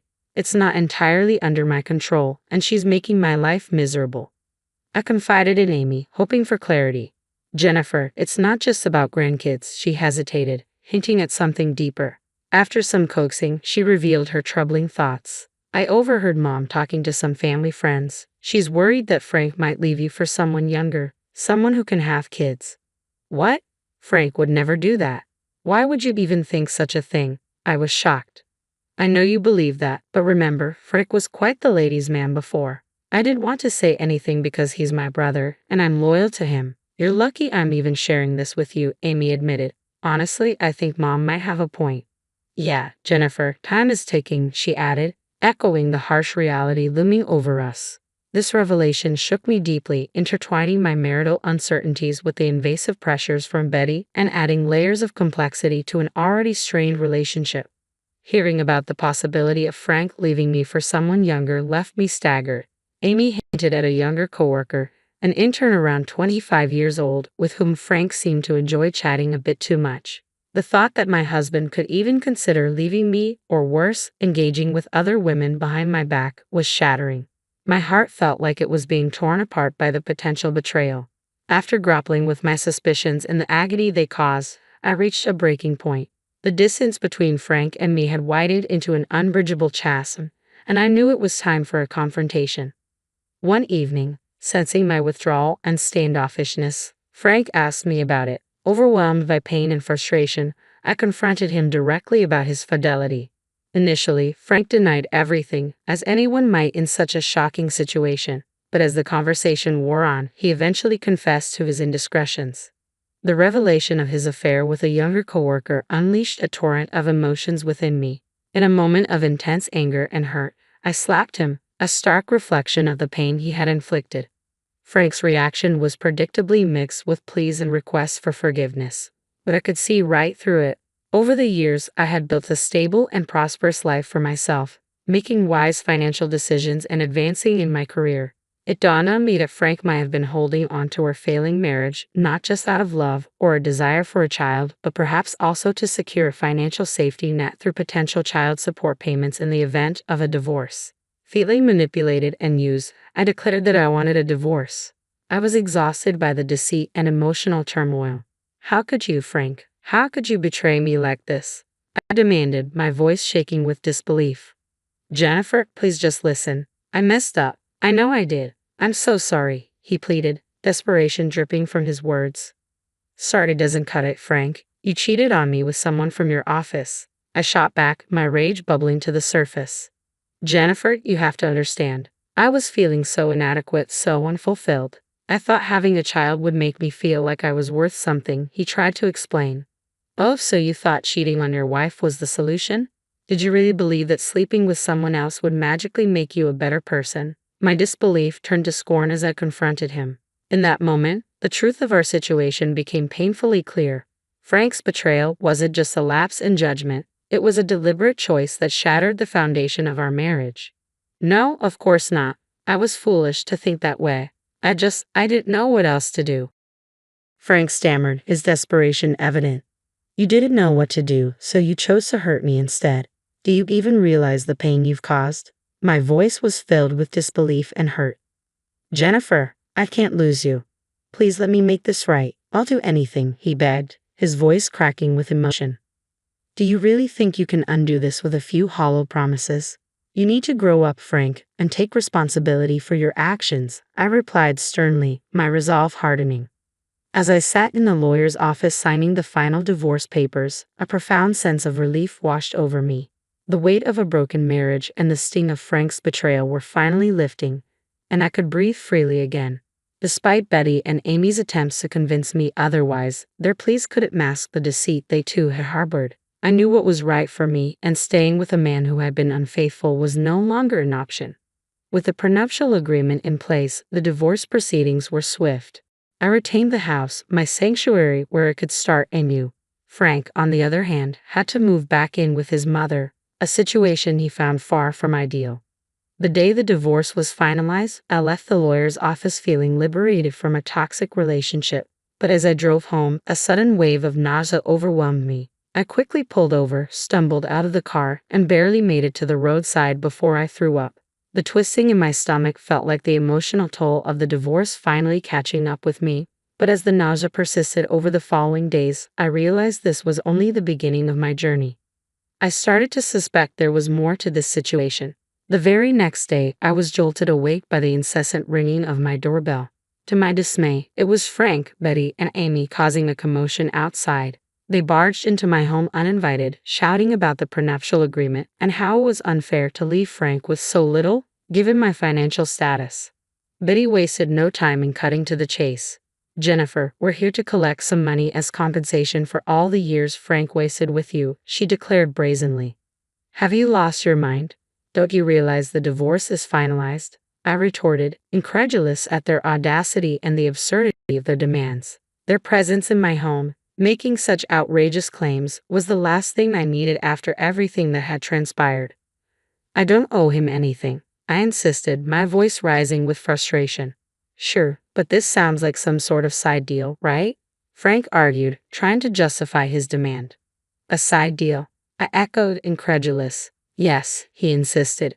"Jennifer, you've put me through a lot, and I need compensation. You're lucky we aren't taking this to court." Amy nodded in agreement beside him. "Yeah, he's been through so much stress because of you. We think $150,000 should cover it." I was stunned by their audacity. A fire ignited within me as I faced them, my voice trembling with a mix of anger and disbelief. "Are you kidding me?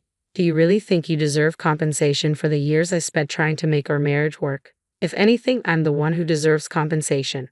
I knew Frank was practically broke and had no way to pay me anything, yet here they were, attempting to bully me into giving them money. Refusing to be intimidated, I declared, "The whole point of a prenup is to protect my assets. You need to leave my house immediately." But then a plan began to form in my mind, one that would truly shock them. "Wait just one moment. Before you go, I need to show you something." My heart pounded in anticipation as I hurried upstairs. When I returned, I held the pregnancy test in my trembling hand. Their eyes widened with shock and disbelief as they saw the positive result. As they passed the test around, I explained, "I threw up last night and decided to take the test on a whim." The result was unexpected, to say the least. Later today, I have a hospital appointment to determine how far along I am. Frank, Betty, and Amy stood there, jaws practically on the floor, unable to comprehend the twist of fate that had just unfolded before them. "You know what, Betty, Amy? Karma is a real piece of work, and I guess the universe decided it was time to bless me. I'm having a baby, but I'm no longer tied to any of you. The baby might be Frank's, but this baby is going to be all mine." "I will change my mind," I declared firmly. Betty and Amy exchanged worried glances before Betty spoke up, her voice tentative. "Jennifer, let's not be too hasty. We could work something out and discuss an arrangement." Frank finally found his voice, mumbling incoherent apologies, his eyes brimming with regret. But I wasn't interested in any of it. I had endured enough of their manipulation and toxicity. No more arrangements, no more excuses. Get off my property, all of you, before I call the police. "I'm done with this toxic circus," I stated resolutely, my decision. I could feel their desperation to change my mind. But after years of their emotional pressure, I was unwavering. I had built an emotional barrier that wouldn't be easily breached. In our tense standoff, Betty broke the silence, her voice tinged with desperation. "Jennifer, you have to understand that we care about this family. We want what's best for you and the baby. Frank may have made mistakes he knew about, by the way, but that's not important right now. He's the father, and he has a right to be in his child's life." "Yeah, Jennifer, you know how long we've been waiting for this. We can make this work. Trust me," she continued, trying to persuade me. I sighed, struggling to keep my composure. "I understand your concern, but what you fail to grasp is that Frank's actions caused this rift in our marriage. He cheated on me. Betty, you're a smart woman. I'm sure you don't even believe what you're saying. You three are just trying to get into my life to access my money. That's ridiculous." "Yes, I agree you're taking this too far," Frank chimed in, his voice shaky. "Jennifer, I messed up big time. I regret what I did, and I'm willing to make amends for the sake of our child. Can't we try to work this out? I looked at him, my eyes filled with a mix of anger and sadness. Frank, this isn't just about your infidelity. It's about years of emotional manipulation and pressure from your mother and sister. I've endured so much because of your family, and I can't go back to that toxic environment. Amy tried a different approach, her voice softer, attempting to sound conciliatory. Jennifer, we admit we made mistakes too. We were too pushy, and we're sorry for that. But we only wanted what was best for you, even if we went about it the wrong way.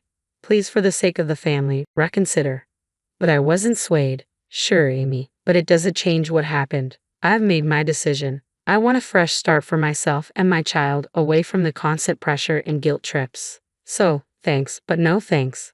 Clearly frustrated, Betty raised her voice. You're being unreasonable, Jennifer. You can't just cut us out like this. I took a deep breath, my patience wearing thin. I can and I will. My priority now is the well-being of my child, I asserted firmly. Their attempts at reconciliation felt shallow, and their motives were transparent. In that moment, I knew I needed to stand strong, not just for myself, but for the future of my child, free from the turmoil and the strings attached by Frank and his family. I've decided not to expose my child to such a toxic environment. You all need to leave.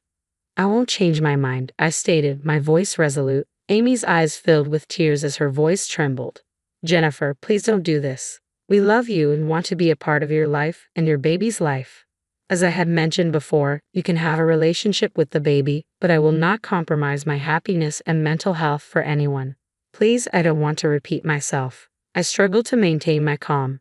Frank, who had been quietly weeping throughout the conversation, finally spoke up, his voice cracking with emotion. Jennifer, please reconsider. I'll do whatever it takes to make things right. I'm sorry about those girls. They meant nothing. I looked at him, feeling a pang for the man I once loved.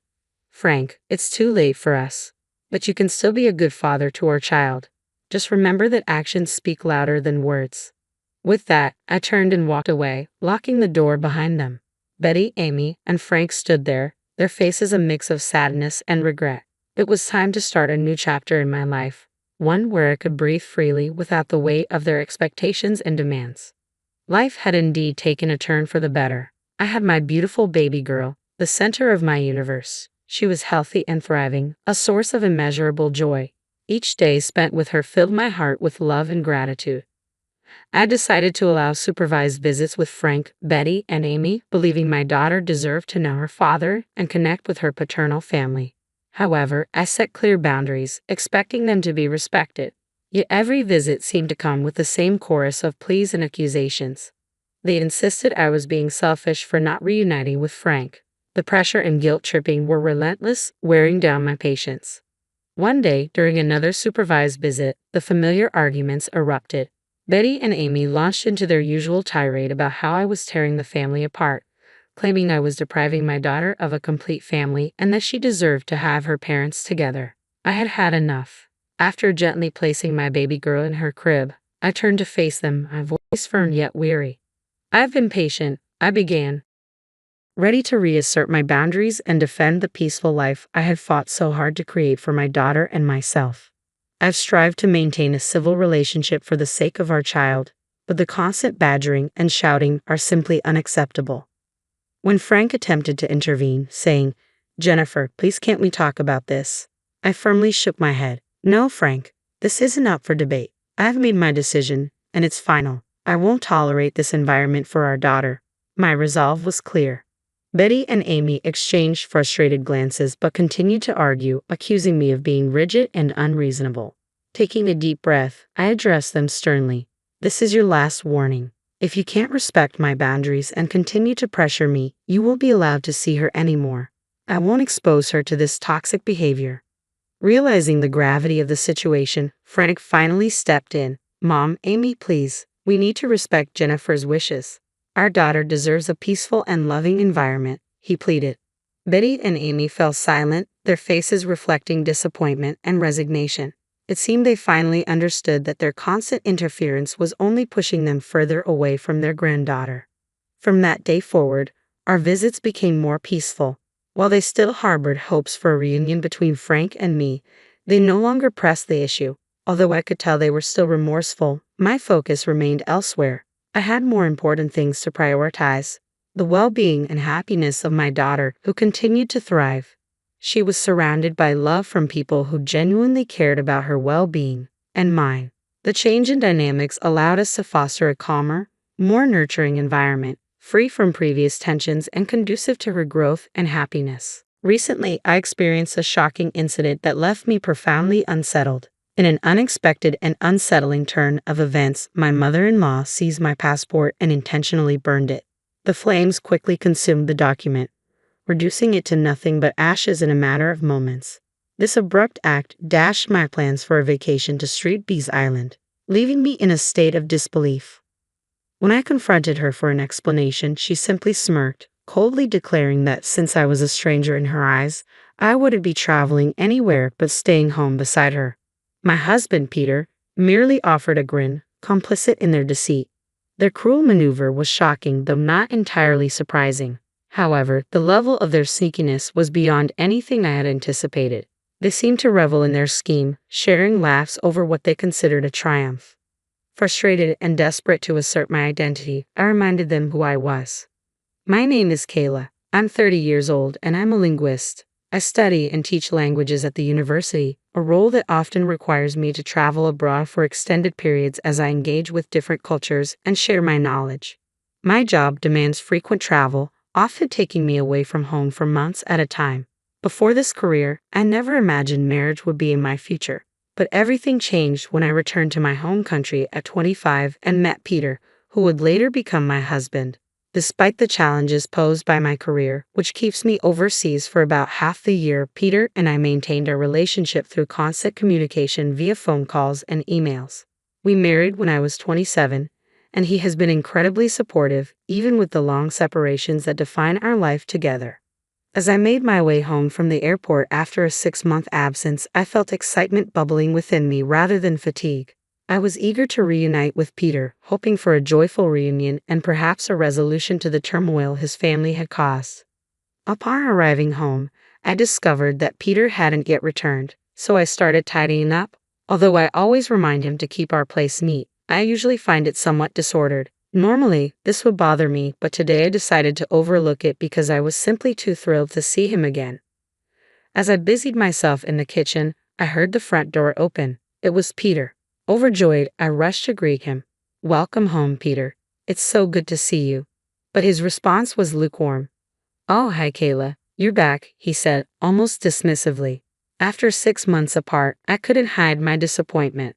"Peter, aren't you going to say you miss me?" I asked, trying to mask my hurt. He shrugged. "We've been doing this for a while, so I guess I'm used to it. I'm just really tired." "Is dinner ready?" he asked, shifting the conversation. "Yes, it's ready. Let's eat." Dinner should have felt special after so many months apart, but today it was tinged with sadness. His attention seemed divided as he constantly glanced at his phone while we ate. I couldn't hold back my frustration any longer. "Hey, Peter, why do you keep staring at your phone?" I asked, trying to mask my irritation. He brushed me off, claiming there's nothing wrong. "But you've been gone, and we've stayed connected through calls and emails, right? There's nothing new to discuss." His dismissive attitude stung. "That may be true, Peter, but it's been a long time since we've been together. Shouldn't that count for something?" My tone sharpened with my growing frustration, and I could see it upset him. He stood up abruptly, placing his phone on the table, and glared at me. "You just came off a plane, but I'm exhausted from work," he snapped, and his words cut deep. "I'm tired too. I came straight here after work." "Don't talk to me like that," I retorted, my voice rising. "I didn't ask you to rush home. You chose to come back immediately," he replied coldly. His words felt like a slap in the face, but I needed to express how I felt. "You don't have to say it like that. Despite everything, I missed you." For a moment, we both paused, the weight of my words hanging heavily between us. After months apart, I had returned only to find the atmosphere chillingly tense. Peter's reception was colder than I had expected. As we sat down for dinner, he blurted out, "I didn't ask you to rush home. If you're going to act like this, maybe you shouldn't have come back at all. You're being annoying, Kayla." Frustrated, he slammed his hand on the table and stormed out of the room, leaving his dinner untouched. Alone and confused, I wondered why he was acting so cold. I had eagerly anticipated our reunion, but it felt like I was the only one excited. What was the point of coming home early if it only ended in disappointment? Tears spilled onto the table as I sat there, the joy of our reunion overshadowed by a sinking feeling of dread. The next morning, the tension still lingered. When I greeted him with a good morning, he shot me a frosty look and said bitterly, "I envy you. You get to relax at home all the time while I'm stuck working." "That's not true," I replied, trying to correct him. "I have a lot of work too, summarizing our activities, preparing for the next training session. It's more work than you think." He dismissed my efforts with a wave. "Sure, but you can do it from home. I wish I had a job where I could take half the year off. Enjoy your time at home, princess." Stunned by his sarcastic tone, I watched as he left the house without another word. We had argued before, but he had never been this cutting. His sarcasm left me puzzled and worried about the growing rift between us, and I found myself pondering what might help mend our relationship. I busied myself with household chores, vacuuming and changing the linens when my phone rang. It was my mother-in-law. A sense of unease washed over me as I answered, "Hello, Kayla here." "Hi, Kayla. It's been a while. I heard you're back home and had a rough day yesterday," she said, her tone casual. "Yes, that's right," I replied, unsure of where this conversation was headed. "And I also heard you upset Peter," she added, her voice taking on a sharper edge. "He was quite angry." Her words added to my confusion and worry, leaving me questioning how I could bridge the growing gap between Peter and me since my return. Then, during the call, my mother-in-law's suggestion caught me off guard. "Now that you're back, how about we plan a family trip?" she proposed. Before I could process the idea, she continued, "I was talking with my husband about going to Divorc Island, and Peter mentioned he wanted to join us. You used to travel abroad, right? Could you help us with hotel reservations and other arrangements?" Her request felt loaded. It was clear from her tone that she didn't relish the thought of traveling with me but saw an opportunity to leverage my travel experience. My relationship with her had always been strained. She had never hidden her disdain for me, especially since our first meeting at the wedding reception, where her sarcastic attitude had made a lasting impression. Even after 3 years of marriage, her views hadn't softened. When I was working abroad, she often sent stinging messages questioning my commitment as a wife. "How can you be a wife and stay away from home for months? If you don't take care of the house, I'd rather my son marry someone else. It was a mistake to let him marry you." Those memories made me apprehensive about her proposal. It felt as if I were being used merely to facilitate their travel plans, a task that seemed far more appealing to her than enduring her usual critiques. I was frustrated with myself for my inability to decline, even though I knew I was being manipulated. A few hours later, Peter returned from work in a noticeably better mood than before. He dropped his briefcase on the sofa, flashed a wide smile, and said, "Mom called, didn't she? We can go on a trip to Divorc." "Yeah, I heard," I replied cautiously. "But you're not thinking of turning it down, are you?" "Mom wants you to come with us," he pressed, his enthusiasm making it even harder for me to express my reservations. I understood his desire for me to be involved, but the dynamics made me uneasy. How could I navigate this situation without escalating tensions or feeling even more used? As the conversation about the family trip continued, I tentatively suggested, "Why don't you just go with your mom and dad as you originally planned?" The moment those words left my lips, Peter's demeanor shifted dramatically. He clicked his tongue, and his voice turned more threatening. "You need to understand your role here. The only time you're useful to us is when we're traveling." His words stung. "You don't have to talk to me like that," I protested. "It's true, isn't it?" he shot back, undeterred. "Anyway, you'll handle all the flight and hotel bookings, and everything should be in my name." "But Peter, you're going to pay for the whole trip," I clarified, trying to understand our financial arrangement. "What are you talking about? We'll split the cost 50-50. It's a small price to pay to show respect to our parents," he argued, implying that my objection was disrespectful. "And what does that mean? If you've got time to lounge around at home, make the reservations now," he demanded. "This isn't right. I don't want to," I mumbled, my voice barely above a whisper. "What are you mumbling about?" he scoffed, grabbing a beer from the fridge and downing it in one gulp. Despite my inner turmoil and the unfairness of the situation, I felt cornered, embarrassed, and without a real choice. Reluctantly, I proceeded to make all the arrangements for the flights and accommodations for the trip to Divorc, just as Peter and his mother had insisted. I was set to pick them up at my in-laws' house and head straight to the airport. But a few days before our departure, I found myself restless and unable to sleep.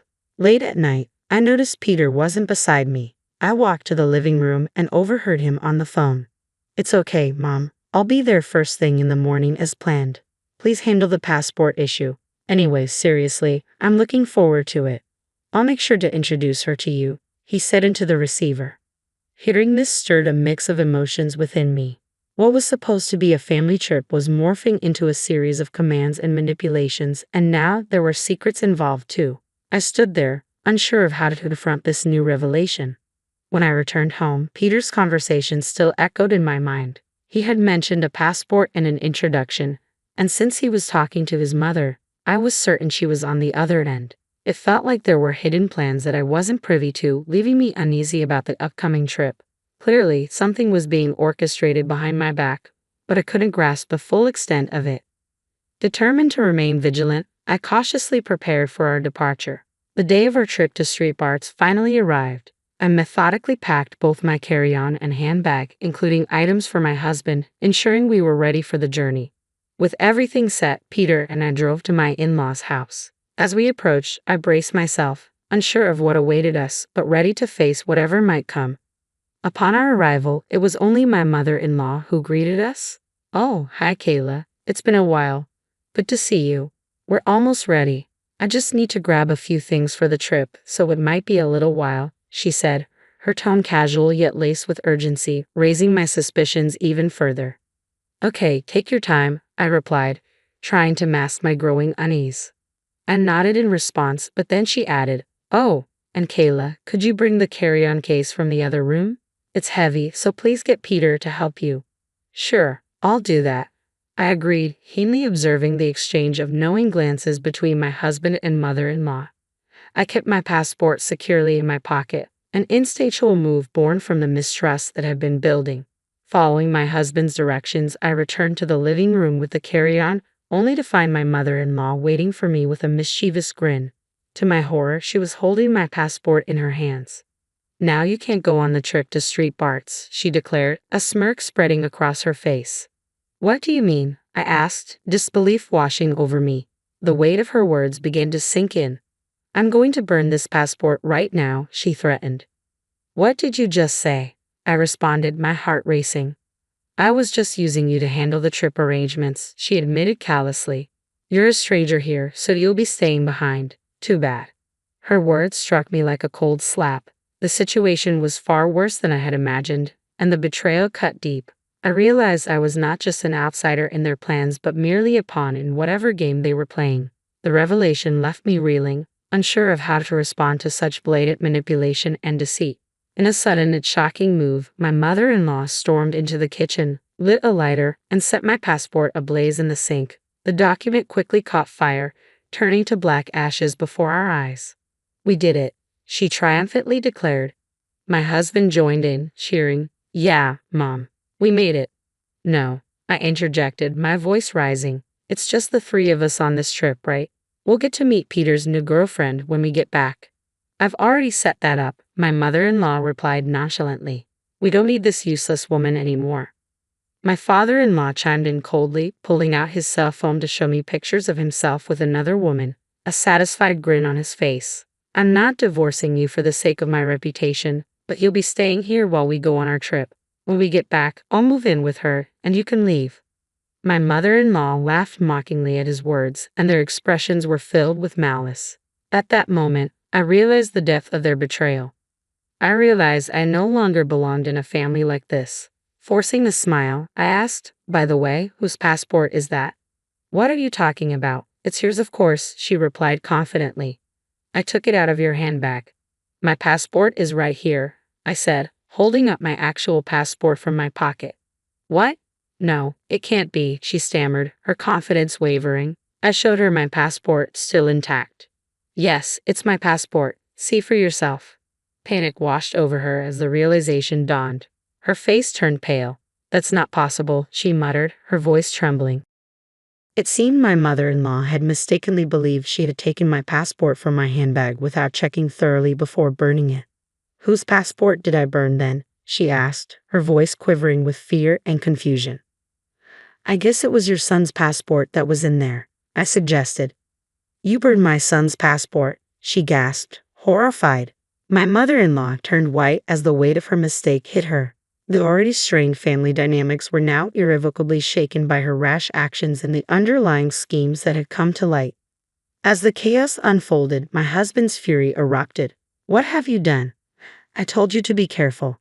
I only found one passport in her handbag. Who would have thought it belonged to me? I don't care. You didn't check properly. And now look what's happened, he shouted. You're saying it's my fault. If you had checked from the start, I wouldn't have made this mistake, she retorted, her voice rising in defense. Their argument escalated quickly, each blaming the other amidst the turmoil. My husband turned to me, exasperated. Hey, Kayla, do something. But I refused to be dragged further into their mess. Seriously, who do you think you are, telling me what to do? You cheated on me behind my back. How dare you both? You and your mother are despicable. Hey, who do you think you're talking to? My husband snapped. I'm talking to you and your awful mother. Don't think I'm just going to let this slide. You're going to pay me back for the affair and all the nasty things your mother has said to me, I declared, my resolve hardening. Just then, my father-in-law appeared, drawn by the noise. What's going on here? He demanded. After I explained everything, he was livid. The planned trip was immediately canceled, and the fallout was severe. My mother-in-law faced a divorce while my husband was disowned by his father and banned from returning home. I consulted a lawyer and proceeded with the divorce, demanding alimony from both my ex-husband and ex-mother-in-law. They were required to pay in one lump sum and cover the costs of the canceled trip to Street Nevis Island. Financially unprepared, they had to borrow money to meet these demands. In the end, my ex-husband, now living with his mother, found himself in a tough financial situation. He was also abandoned by the woman he had an affair with. Meanwhile, I used the alimony money to move into a condo and start anew, embracing a life of independence free from deceit and mistreatment. I faced many challenges, but I emerged stronger. Now, I'm loving life, planning to continue my travels, learning about different cultures, and sharing my experiences with the world. At my wedding, a situation unfolded that I could hardly believe. My in-laws, having indulged a bit too much, became the center of whispered gossip among the guests. In a surprising outburst, they confronted me, loudly proclaiming that now that I was married, if I truly wanted to belong to their family, I needed to prove my financial worth. They demanded an additional $5,000 a month, echoing sentiments my father-in-law had previously expressed. The room fell silent. I was left stunned by their audacity, feeling the color drain from my face. Thankfully, my father intervened, taking the microphone. With a firm but calm voice, he addressed them, emphasizing the embarrassment they were causing. His decisive words brought some relief to an otherwise tense moment. My name is Betty Rachel, and I'm a 33-year-old woman engaged to Stephen, a 35-year-old man I met through a friend concerned about my prolonged single status. After losing my mother at a young age, my father took on the role of both parents, working tirelessly to provide for me. This loss deeply affected me, making me guard my emotions closely, and as a result, I rarely dated seriously. Despite my initial reservations about Stephen, his persistent care and respect gradually won me over. He was always a gentleman, and over time, his unwavering support allowed me to open my heart. Dating him brought happiness back into my life, making him incredibly special to me. As my relationship with Stephen deepened, I found myself imagining a future with him, and when he proposed, it felt like the natural next step for us. Stephen had always been incredibly understanding and kind. He would constantly reassure me, saying, "Don't worry, if you ever feel unsure about something, I'll be here for you until you feel better. I love you, Betty. You can always count on me." His words warmed my heart, and I knew I wanted to offer him the same depth of care and commitment. When I shared the news of our engagement with my father, his reaction was one of overwhelming joy. He even shed tears, exclaiming, "Wow, Betty, you're finally getting married. I'm so happy for you." I playfully called him dramatic, but it led to a touching conversation where he revealed his quiet fears that I might never settle down. That moment showed me just how deeply he cared. Thanking my dad felt especially meaningful, knowing how he had raised me on his own. I anticipated that the wedding would be an emotional day for both of us, probably with more tears from him, given how emotional he was now. With our engagement set, Stephen and I began the hectic journey of wedding planning. Balancing our demanding jobs with wedding preparations meant our weekends were packed, leaving little time to rest. But we managed to keep our spirits high, excited for the special day ahead. One of the most anticipated moments was finally meeting Stephen's parents. Although Stephen had already met my father shortly after the proposal, scheduling conflicts had delayed my introduction to his parents. Finally, a visit was arranged, and as we approached their house, I was filled with both excitement and nervousness, eager to see how this meeting would go. I felt a surge of nervousness, but Stephen was quick to comfort me. "Don't worry, my parents are very kind," he assured, helping ease my anxiety as we stepped into what would be a significant new chapter in our lives. When I rang the doorbell at Stephen's family home, his mother greeted us. "Mom, I'm home," Stephen announced cheerfully. She responded with a warm smile. "Welcome home, Stephen. It's so good of you to come." As she engaged in light conversation with her son, I introduced myself politely. "Nice to meet you. My name is Betty, and I'm Stephen's fiancée." Her demeanor shifted subtly as she turned to me, her voice dropping from the cheerful tone she used with Stephen, her smile fading. "So, you're Betty," she said, giving me a long, scrutinizing look that felt more like judgment than a greeting. She led us into the living room, and her cool attitude persisted. "Betty, I'm curious, what do you bring to the table? Stephen is our treasure, our only child. If you're going to marry him, you need to be a suitable wife. Are you worthy of him?" she asked sharply, her tone more like an interrogation than a question. I was taken aback by her sudden harshness and struggled to find words. "You're joining our family, you know. Are you ready for that?" she continued, her words carrying an almost ceremonial weight, as if marrying into her family required some monumental commitment. I wasn't marrying into royalty, so why such heavy expectations? As I pondered how to respond, her patience wore thin. "When I ask you a question, you answer right away. You're so rude," she snapped, her voice rising. Despite feeling overwhelmed, I managed to respond. "I hope that Stephen and I will support each other throughout our marriage." This answer didn't satisfy her, she retorted. "What a naive thing to say. You're not just going to support each other. It's your job as his wife to support him. You don't even understand the basics," she criticized harshly. At this point, Stephen's father, who had been quietly observing, stepped in. "Honey, calm down," he interjected gently, turning to me with an apologetic smile. "Sorry about that, Betty. You must have been startled by my wife's words." His calm demeanor attempted to diffuse the tension. As I tried to remain composed, I reminded myself that Stephen's mother was fiercely protective of her only son. Perhaps her sharpness came from nerves.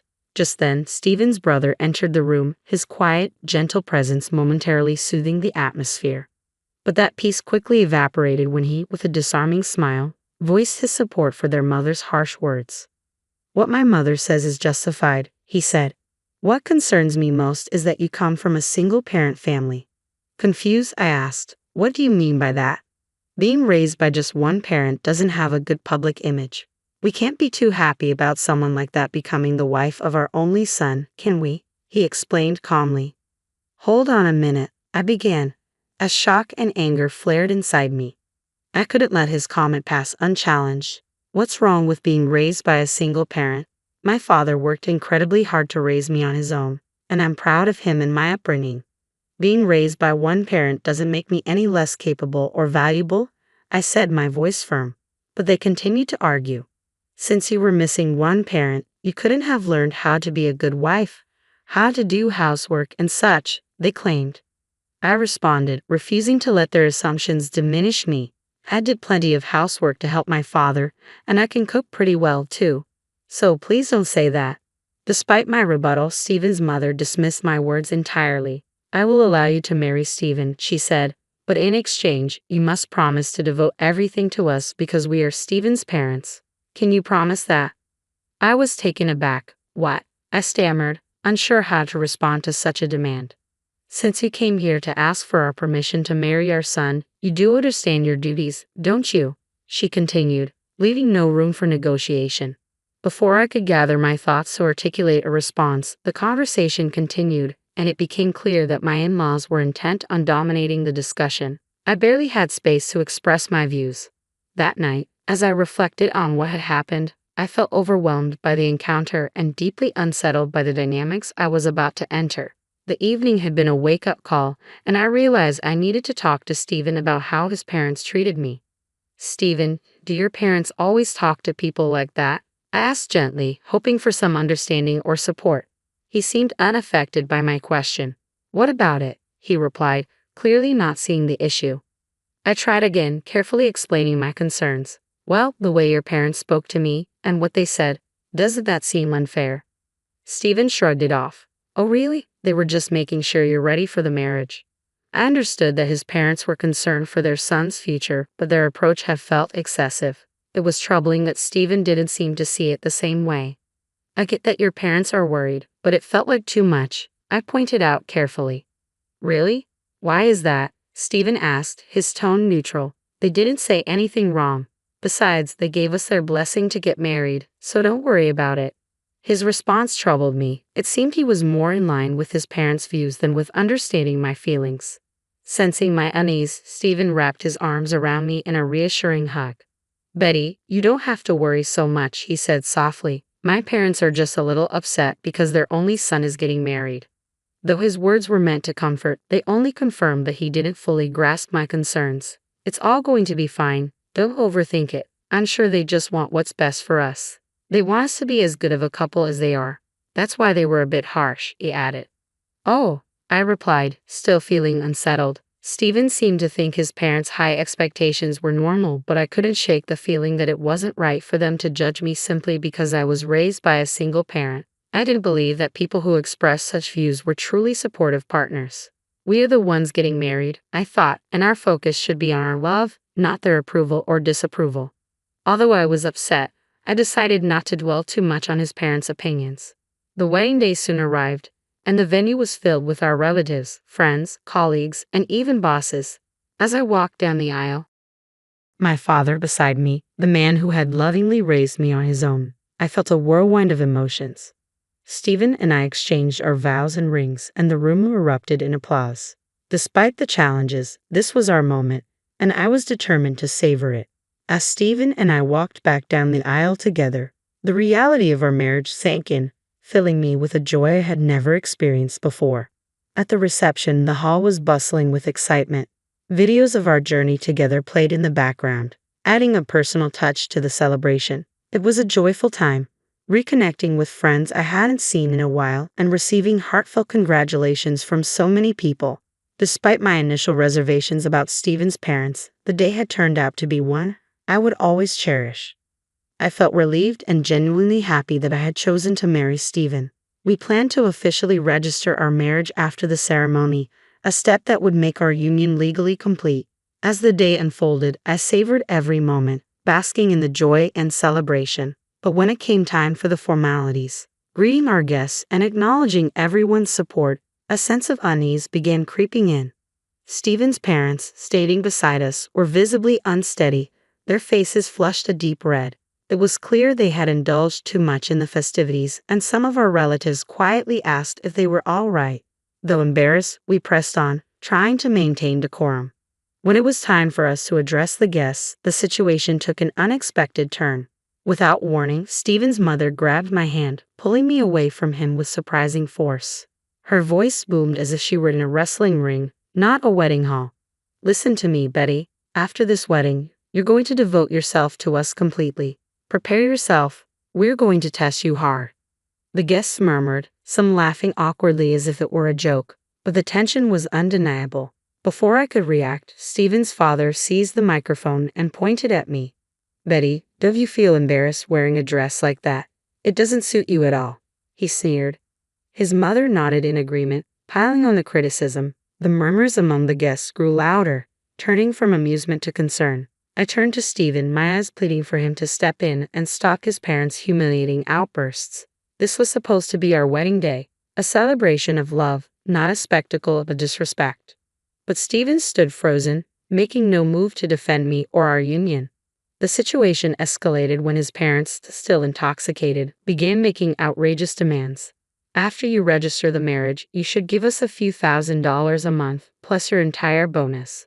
They insisted, their greed blatant and shocking.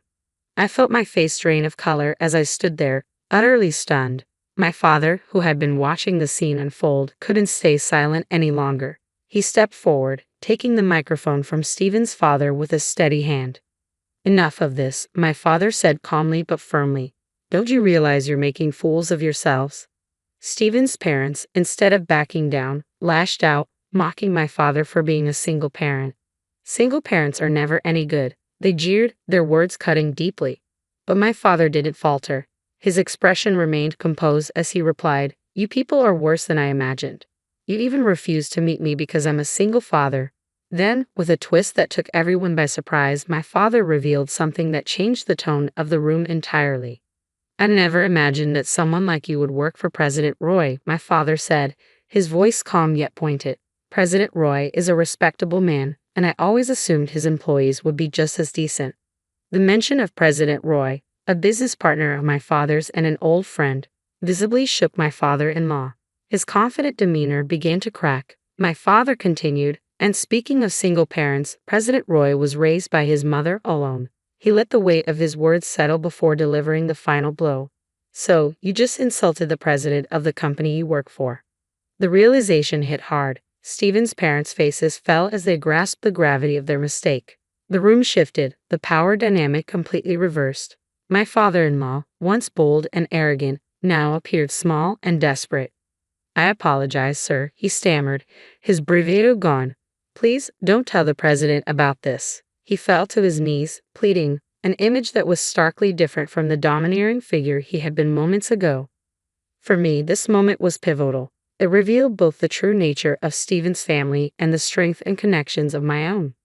But perhaps most telling was Stephen's silence. He stood there, unmoving, unwilling, or unable to protect me from his parents' outbursts. The painful realization struck me: Stephen might never stand up for me. As the tension in the hall reached its peak, guests, caught between shock and amusement, began recording the scene. My father, resolute and unshaken, turned to me. "No matter how much they apologize," he said firmly, "they can't take back their words." He looked me in the eye and asked, "Do you want to leave with me?" Without hesitation, I nodded. I took the microphone from Stephen's limp hand and, with a steady voice, addressed everyone in the room. "Thank you for the great entertainment, but there will be no marriage." I paused, making sure everyone, especially Stephen and his parents, understood. "I'll return all the gifts and contributions you've made for this occasion." With that, I left the reception hall, my father by my side. As we exited, I caught a final glimpse of Stephen and his parents, shocked, dismayed, and surrounded by concerned relatives. Behind us, the room descended into chaos. Over the following days, I stayed true to my word. I returned the money and gifts, and to my surprise, many of the guests expressed their admiration for my decision. They commended both my father and me for our integrity and courage in such a difficult situation. The fallout from the wedding was swift and severe for Stephen. His co-workers, many of whom had witnessed the debacle, spread word of the incident. It not only tarnished his reputation but also highlighted his inability to stand up to his unreasonable parents. Embarrassed and unable to face his colleagues, Stephen resigned from his job. The repercussions extended to his father as well.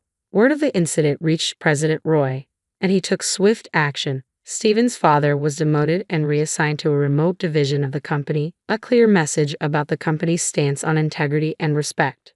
Stephen's family found themselves increasingly isolated within their community, shunned by both neighbors and extended family. Their actions at the wedding had led to a social and professional downfall, a stark reminder that actions have consequences, and sometimes those consequences are unavoidable. In the midst of this chaos, my life began to take a new direction. The bond with my father deepened, and we spent more quality time together. One day, he broached a topic that caught me off guard. "Betty, are you interested in running the business?" he asked, his eyes filled with hope and sincerity. I hesitated, unsure. "Do you mean? Why don't you work towards becoming the president of my company?" he suggested, confident in my abilities. The idea was daunting, but his belief in me sparked a sense of purpose. "I'll do my best, I promise," excitement and nervousness swirling inside me. From that moment on, I shifted my focus entirely to my career. Romantic entanglements could wait. I was determined to prove not just to my father, but to myself, that I could excel. I dove into learning every aspect of the business, determined to lead with the same strength and integrity my father had always shown. Looking back on the wedding fiasco, it was clear that Stephen's family had been unreasonable, turning what should have been a joyous occasion into a spectacle. Thankfully, since the marriage was never officially registered, I avoided a legally binding mistake. Now free from the burdens of marital drama and in-law complications, I could fully commit to my career. It was liberating to realize that out of chaos had come clarity, a new direction for my future. I'm eager to see where this path leads, and I wish myself all the best as I embrace this new chapter. If you've stayed with me until the end, thank you for being part of this journey. I hope you found something valuable in this story. Stay tuned for more updates, and if you enjoyed this, please consider subscribing for the next chapter of my life. Hello, I'm Bella, and at 31 years old, I'm currently managing our household while staying at home. My husband, Jerry, who is 4 years older than me, and I have been living with his parents, Henry and Marilyn, for the past 3 years. Both in their 60s, Henry and Marilyn are surprisingly vigorous and healthy. Marilyn, in particular, is very sociable and enjoys a busy social life. Since moving in, I've noticed that Marilyn rarely contributes to household chores despite not having a job outside the home. Although she was once a stay-at-home mom, she now leaves most of the domestic responsibilities to me. Occasionally, she encourages me to take some time for myself, but then criticizes me if things aren't perfect when she returns. I've tried discussing my concerns with her, explaining that I might not be able to complete all the tasks before she leaves, but she often brushes me off. She insists that managing numerous chores is normal and tends to criticize my generation for not being as capable as hers. Furthermore, Marilyn frequently praises Jerry, particularly proud of his position at a prominent company, and often suggests that I don't measure up. This comparison has become her go-to comment. Jerry's reactions only make things worse. During meals, when Marilyn complains about my efforts, he responds with an indifferent, "Oh, really?" showing little support. I initially admired Jerry's maturity, but now I often feel like I'm just a housekeeper, despite working tirelessly into the night. The situation has grown increasingly challenging, and I wish Jerry would stand up for me. He seems oblivious to the extent of my contributions to our home. Instead of addressing my concerns directly, he tosses laundry at me, sometimes aiming for my face, curtly telling me to handle that too. I often regret marrying him because he has changed so much since our wedding. On our first anniversary, he surprised me with a cake but then playfully smashed a pie in my face, laughing about it. It's hard to believe he's an adult. However, there is one silver lining in my life: my father-in-law, Henry. He's incredibly calm and consistently checks in to see if I need help with anything. He's become the only source of kindness I experience in this household. Since leaving my job to marry Jerry, Henry has become someone I can confide in, and my affection for him has grown. I see him almost as a real father. Unfortunately, Henry works during the day, which means I often find myself alone with Marilyn. While I can speak freely with Henry, Marilyn's demeanor toward me can be quite sour. She has even begun accusing me of flirting with my father-in-law simply because Jerry neglects me. She hurls these accusations when Henry is out of earshot. I've tried to deny it, but she dismisses my words with a mocking tone, asking if she's touched a nerve and always ready with a biting retort. Our conversations seem to go nowhere. I brought these issues up with Jerry, hoping he would understand that Marilyn's suspicions are unfounded. But he just laughed it off, joking that I must now be interested in older men too. It's painfully clear that nothing will change. I never expected Jerry to start doing chores or to put an end to Marilyn's mockery, but I also didn't anticipate his reaction to the situation. It was a significant shock, leaving me feeling increasingly out of place in their home. One summer day, Marilyn began discussing plans for a family trip during Jerry's summer break. At first, I thought her excitement was just her usual enthusiasm for outings, but then she caught me off guard by asking if I wanted to join. I hadn't expected an invitation. I assumed they might leave without me. When I hesitated, Marilyn's expression turned suspicious as she questioned whether I really wanted to go. Her sudden invitation made me uneasy. I couldn't discern her motive and worried about how she might react if I declined. That evening, Jerry brought up the trip again, curious about my plans. I mentioned that I had been invited, and his reaction surprised me. He burst out laughing. Confused and feeling more uncomfortable, I asked him why he found it funny, but he brushed off my question, claiming it was nothing. On the day of the trip, it was just Jerry, Marilyn, and me in the car. Jerry was driving, with Marilyn beside him while I sat in the back. Henry was unable to join us initially due to work commitments, which added to my anxiety. Midway through our drive, Marilyn inquired if I had withdrawn money for the trip. When I confirmed that I had taken out a few hundred, her pleased reaction struck me as odd. As we continued driving, I noticed we had bypassed the inn where we were supposed to stay. Did we just pass the inn? I asked. Jerry responded vaguely, mentioning there was a tourist spot ahead, and that we would check in after visiting it. His smile didn't reach his eyes, and a sense of foreboding washed over me. The further we drove, the lusher and more isolated the scenery became. I let out a quiet sigh, careful not to let either Marilyn or Jerry hear my concern. Eventually, we arrived at a small, secluded dam with hardly anyone around. Marilyn suggested we get out and stretch our legs, while Jerry reminded us not to leave anything valuable in the car. I followed their instructions, stepping into the unfamiliar surroundings, still trying to make sense of the day's unexpected twists. As I got out of the car and shut the door, I noticed Marilyn and Jerry hesitating, pretending to fiddle with something inside the vehicle. Then, I heard the click of the locks engaging. The windows were left only slightly open, and suddenly Jerry burst out laughing. Confused, I asked, "What's going on? Are we staying here for the night?" A surge of anger towards Marilyn welled up within me, but I managed to keep my composure. "What do you mean?" I replied, striving to maintain my cool. "You walked right into that one, didn't you?" Jerry said, laughing so hard he had to clutch his stomach. Realization hit me like a wave. My wallet and cell phone were still in the car. Everything had unfolded exactly as Marilyn and Jerry had planned. "Have fun out here, Bella," Marilyn sneered mockingly. "Maybe you can eat some grass and sleep under the stars." Jerry, still holding my wallet, rifled through it before rolling up the window. Their laughter faded as they drove off, leaving me stranded. Standing alone, I felt the heat of humiliation wash over me, and I muttered to myself, "Well, this is just great." Despite the sweltering heat and the risk of dehydration, I surprisingly didn't panic. About an hour later, I found myself in the lobby of the inn where we were originally supposed to stay. "Why are you here?" Jerry exclaimed, shocked to see me as he entered the lobby. "Are you a ghost? Did something happen at the dam?" He looked utterly bewildered, while Marilyn appeared to be on the verge of fainting, eyeing me nervously. For a moment, I considered playing along and pretending to be a ghost just to tease them, but I decided against it. "I'm not a ghost," I said, holding up the key to my room. "I'm staying here tonight."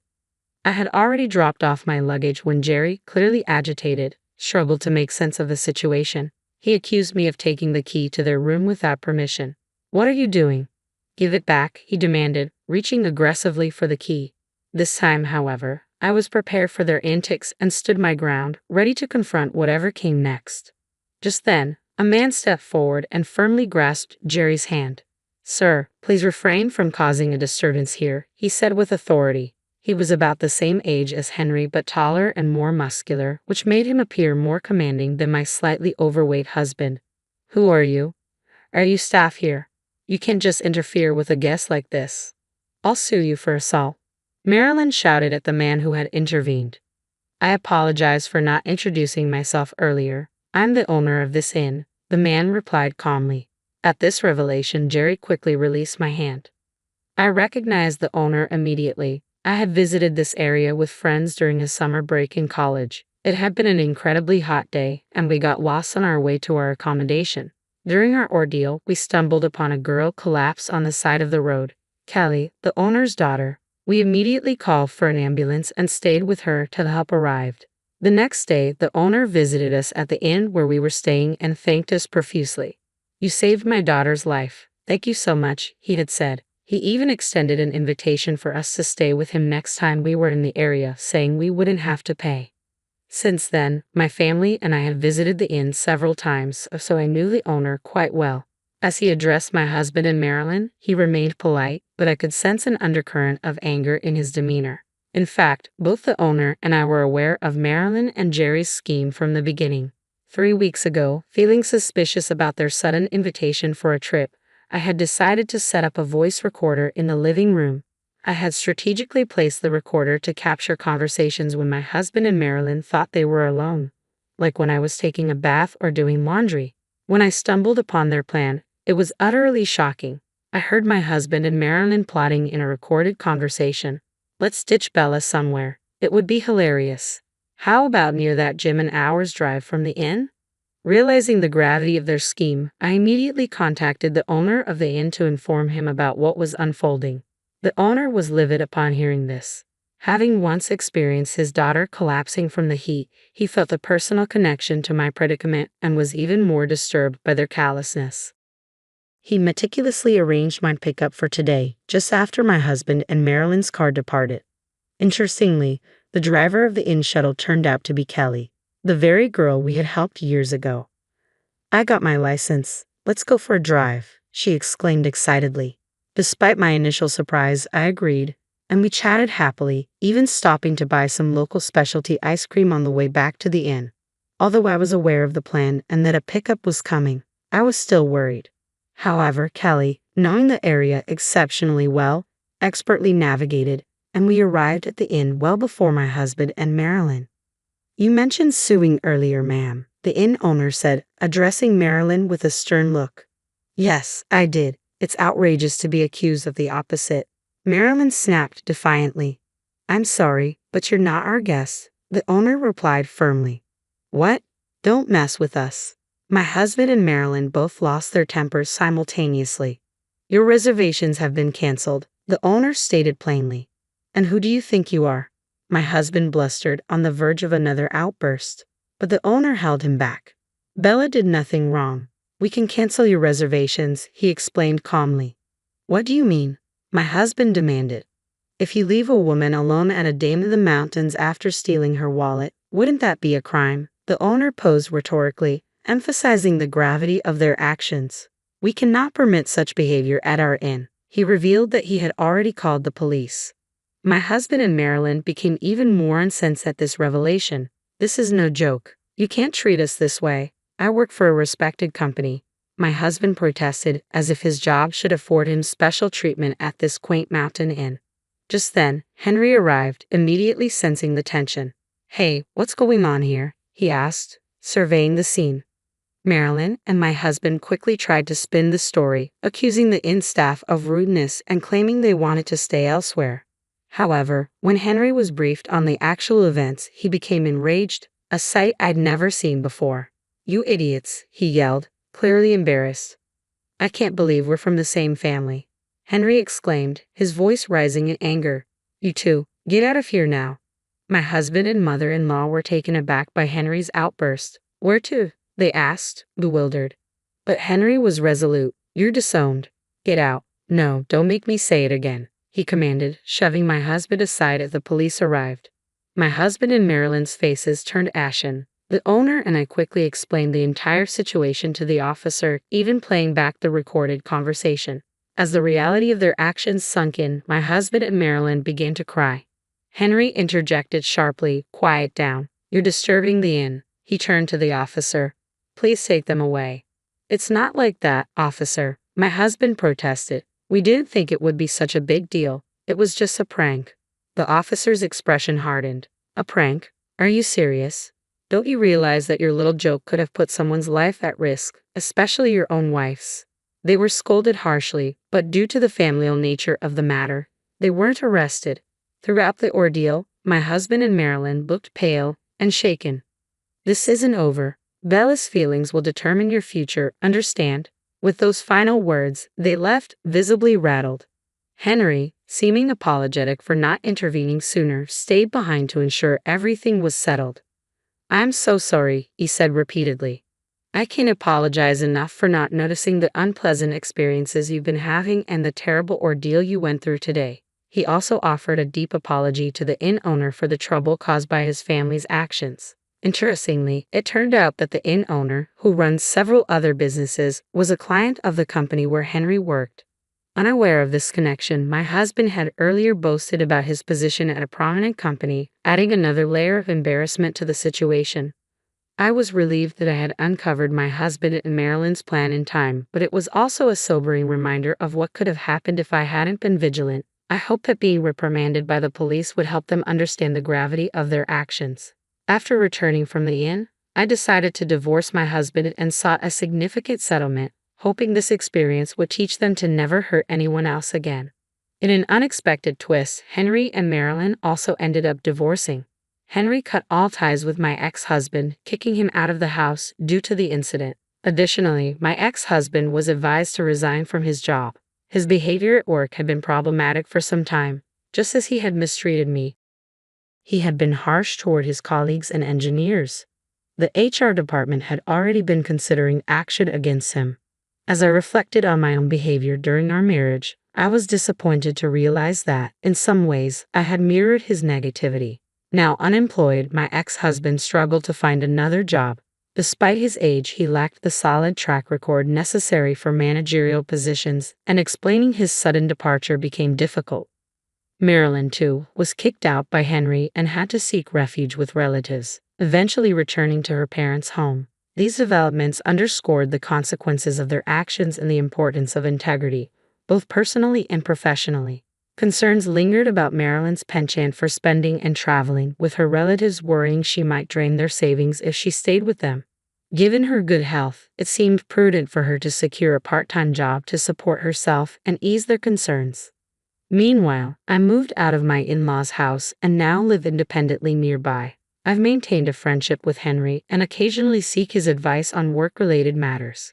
This marks the beginning of a new chapter in my life, a shift from managing household duties and raising children to embracing professional opportunities. During my job search, I was contacted by the owner of a company who had heard about my recent challenges.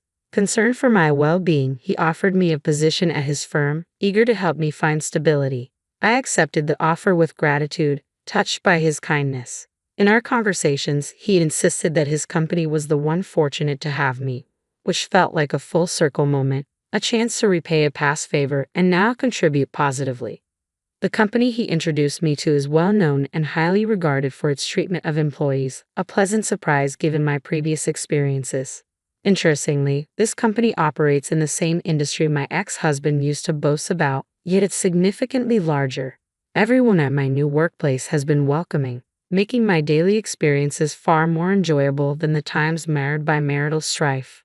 This fresh start has been invigorating, allowing me to leave the past behind and look forward to a promising future. Hi, I'm Camilla, 30 years old, and I've been married to Patrick for 3 years. We don't have children yet. Our lives took a significant turn after the sudden passing of Patrick's father, Jesse. At the time, we were living in another state, and the news of Jess's unexpected heart attack hit us hard. During the funeral, Patrick's uncle subtly suggested that as the youngest and only son, Patrick should return home to be closer to family and support his mother. A few months later, Patrick told me that he had arranged a job transfer to be closer to his family home. He made the decision on his own and only informed me afterward, which really upset me. A decision that should have involved both of us.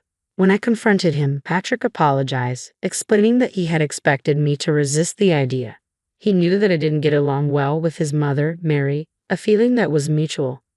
When we lived farther away, our visits to his parents were mostly limited to extended holidays, partly due to our work schedules. Mary often complained about how infrequent our visits were, comparing us to Patrick's sisters Amanda and Diane, who lived nearby and visited frequently. Patrick always defended our situation, but the tension between Mary and me was never far from the surface.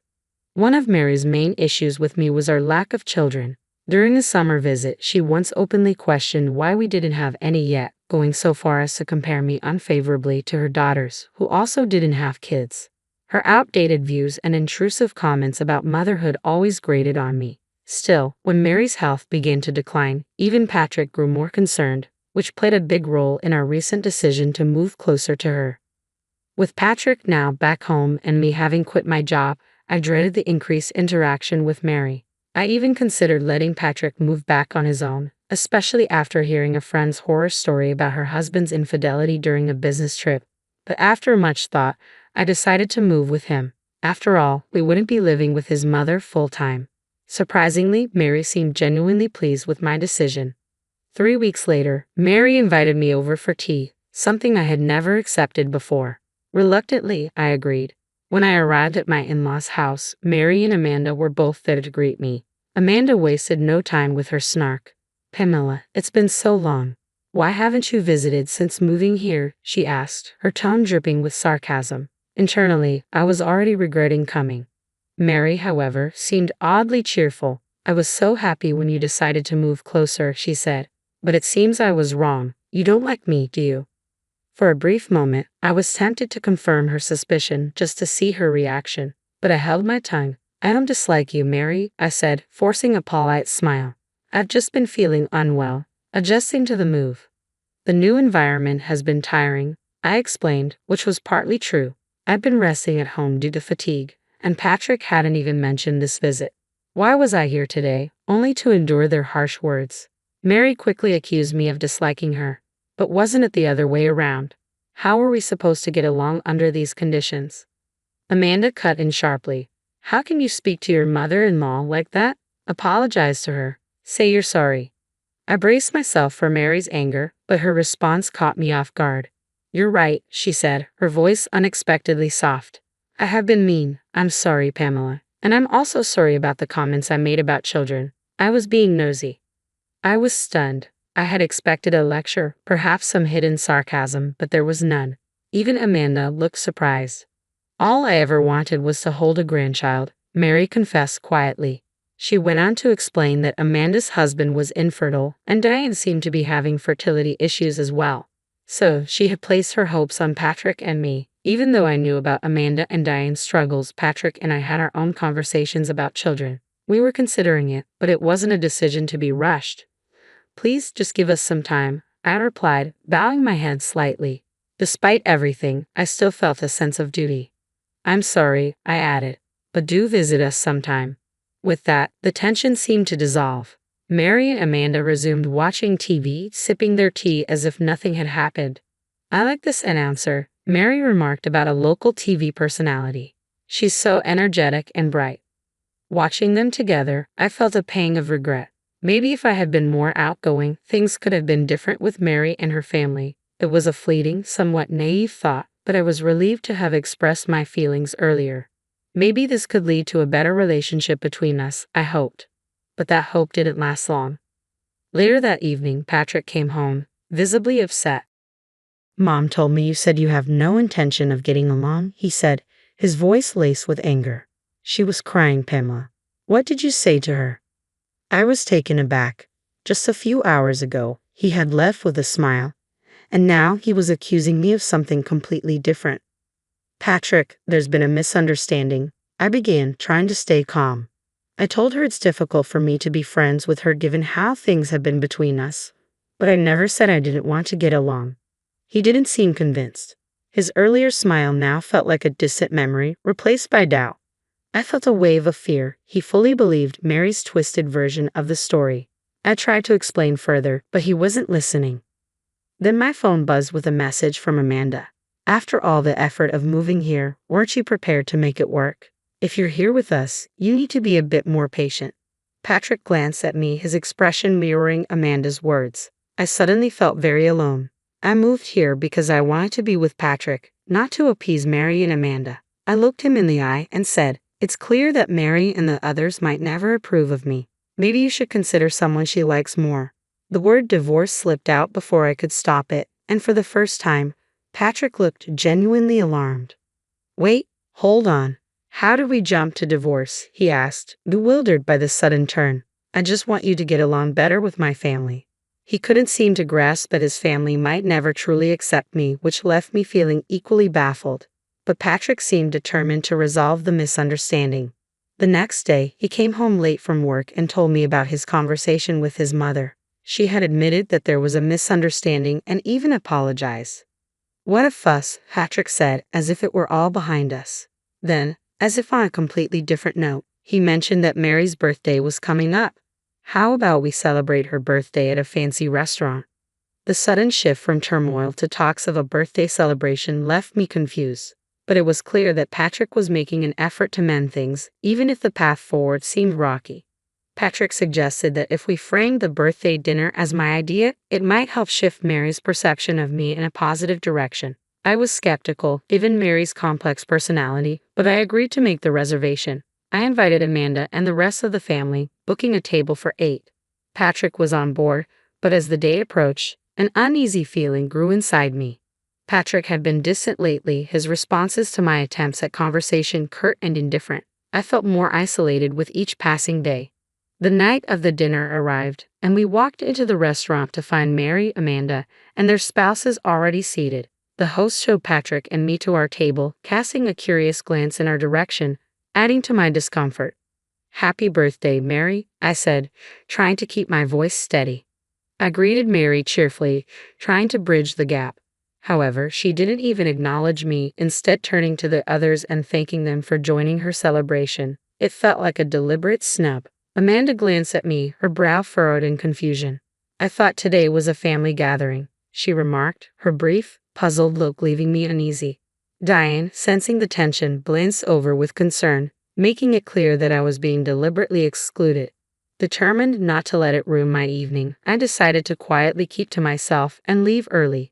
But just as I settled on this plan, a staff member approached our table with a slightly awkward expression. "I'm sorry, but the reservation was actually made for 7 people tonight," he informed us. Confused, I responded, "I distinctly remember reserving for 8. Could there be a mistake?" "No, it was definitely changed to 7, the staff member replied, recalling my original reservation. "But about a week ago, we received a call from a gentleman asking to reduce the number." Stunned, I turned to Patrick for an explanation. His response floored me. "Yes, service for 7 is fine. Everyone's here now," he stated plainly, confirming that he had made the change himself. In that moment, I felt a wave of betrayal and disbelief. Patrick's actions made it clear that despite his claims of wanting to smooth things over, his commitment was superficial at best. The realization that he had manipulated the situation without telling me cast a dark shadow over what was supposed to be a festive family gathering. I stood there, stunned. Patrick turned to me with a glare, and I braced myself. "I heard from Mom that you've been undermining our family, saying I don't earn enough, and that I'm insensitive. You had a lot to say, huh?" It turned out that a week ago, when Patrick contacted Mary about the dinner reservation, she had filled his ears with all sorts of falsehoods. Blinded by anger and believing her without question, he had called the restaurant, pretending to be me, and reduced the reservation from 8 to 7. Since the staff recognized the family name, they didn't question the change. I couldn't believe how easily Patrick had been misled. The realization hit hard. His loyalty had wavered, and it seemed like I was the only one trying to salvage something real in this tangled web of family drama. I questioned my presence there as frustration boiled over. When I confronted Patrick, demanding that he apologize to everyone and reflect on his actions, he did something unexpected. He insisted that I should apologize to my in-laws and go home alone to think things over. Naturally, I refused. I couldn't apologize for things I hadn't said, nor did I need a husband who took his mother's word over mine. Tears of frustration welled up in my eyes. Why had I even followed him here? Seeing my distress, Patrick began to panic, but it was too late. Mary, observing the scene, wore a smug smile, clearly pleased with the chaos she had stirred. I spoke coldly to Patrick. "Next time, marry a younger, more docile daughter-in-law. Maybe then you'll have the children and happiness you want." Mary's response came sharp and cutting. "Pamela, why don't you go back to your parents' house? A daughter-in-law is ultimately an outsider. I can't see you as part of this family. You're not charming at all, so please leave, quickly." Her words stung, but they also solidified my resolve. I didn't need to be told twice. "I'm leaving, with or without your approval. Good luck finding someone who can actually get along with someone as twisted as you," I retorted, turning on my heel to walk out of the restaurant. Patrick stayed silent, his head buried in his hands. As I neared the exit, I heard someone calling my name. It was Diane and her husband. "Pamela, wait," Diane called out, her voice strained with distress. "I can't stand it anymore. Mom and Amanda, they haven't changed at all. I knew the gossip about you was false." Her words, a rare acknowledgement of truth amidst all the chaos, gave me a flicker of solace. Diane continued, making it clear that she was ready to cut ties with the toxic environment. It was a small gesture of solidarity, but in that moment, it was something I desperately needed. As I stood there, processing her words, my phone buzzed. Mary's name flashed on the screen, and I sighed. What now? But before I could answer, Patrick's name appeared instead. Muttering under my breath, I glanced at Diane and her husband, who exchanged knowing looks. Pamela, you might want to go back to the restaurant, Diane said, her eyes glinting with something I couldn't quite place. You might see something interesting. They left, looking oddly pleased with themselves. I hesitated, but curiosity tugged at me, overpowering my desire to distance myself from the drama. Reluctantly, I turned back toward the restaurant, wondering what twist lay ahead. When I finally answered Patrick's frantic call, his voice was laced with panic. Pamela, I'm sorry. I didn't realize it was all a lie. I'll send the divorce papers later, he blurted out, but then quickly added, almost pleading, wait, can't you come back? Please, it's a lifetime request. His almost childish plea might have made me laugh if not for Diane's cryptic hint lingering in my mind. Against my better judgment, I decided to return to the restaurant. When I arrived, I was met with an unexpected scene. A crowd had gathered around Patrick's table where a local TV announcer, Mary's favorite, was speaking into a microphone. The atmosphere crackled with tension. Mary was stumbling over her words, clearly flustered as she tried to explain herself. No, that's not it. It's a misunderstanding, she stammered. Patrick and Amanda sat awkwardly, looking completely unprepared for the spectacle unfolding before them. The announcer, relentless, pressed Mary further. You loudly declared that Pamela is an outsider and should leave. Could you explain what you meant by that, in detail? Meanwhile, Diane's husband, along with others who had been offended earlier, had quietly slipped away from the scene. I stood there, dumbfounded, as I pieced together that this had somehow turned into a public spectacle, and judging by the cameras, it was possibly being broadcasted live. A staff member approached, noticing my confusion. It's been quite a day, hasn't it? They remarked, explaining that a TV recording had been scheduled at the restaurant that day, which explained the unexpected media presence. The entire family drama had accidentally played out on live television, exposing everything to the public in stark, unfiltered detail. I stood there, processing the whirlwind of events, feeling a strange mix of disbelief and vindication. This bizarre turn of events had unfolded in such a way that the truth was now out for everyone to see.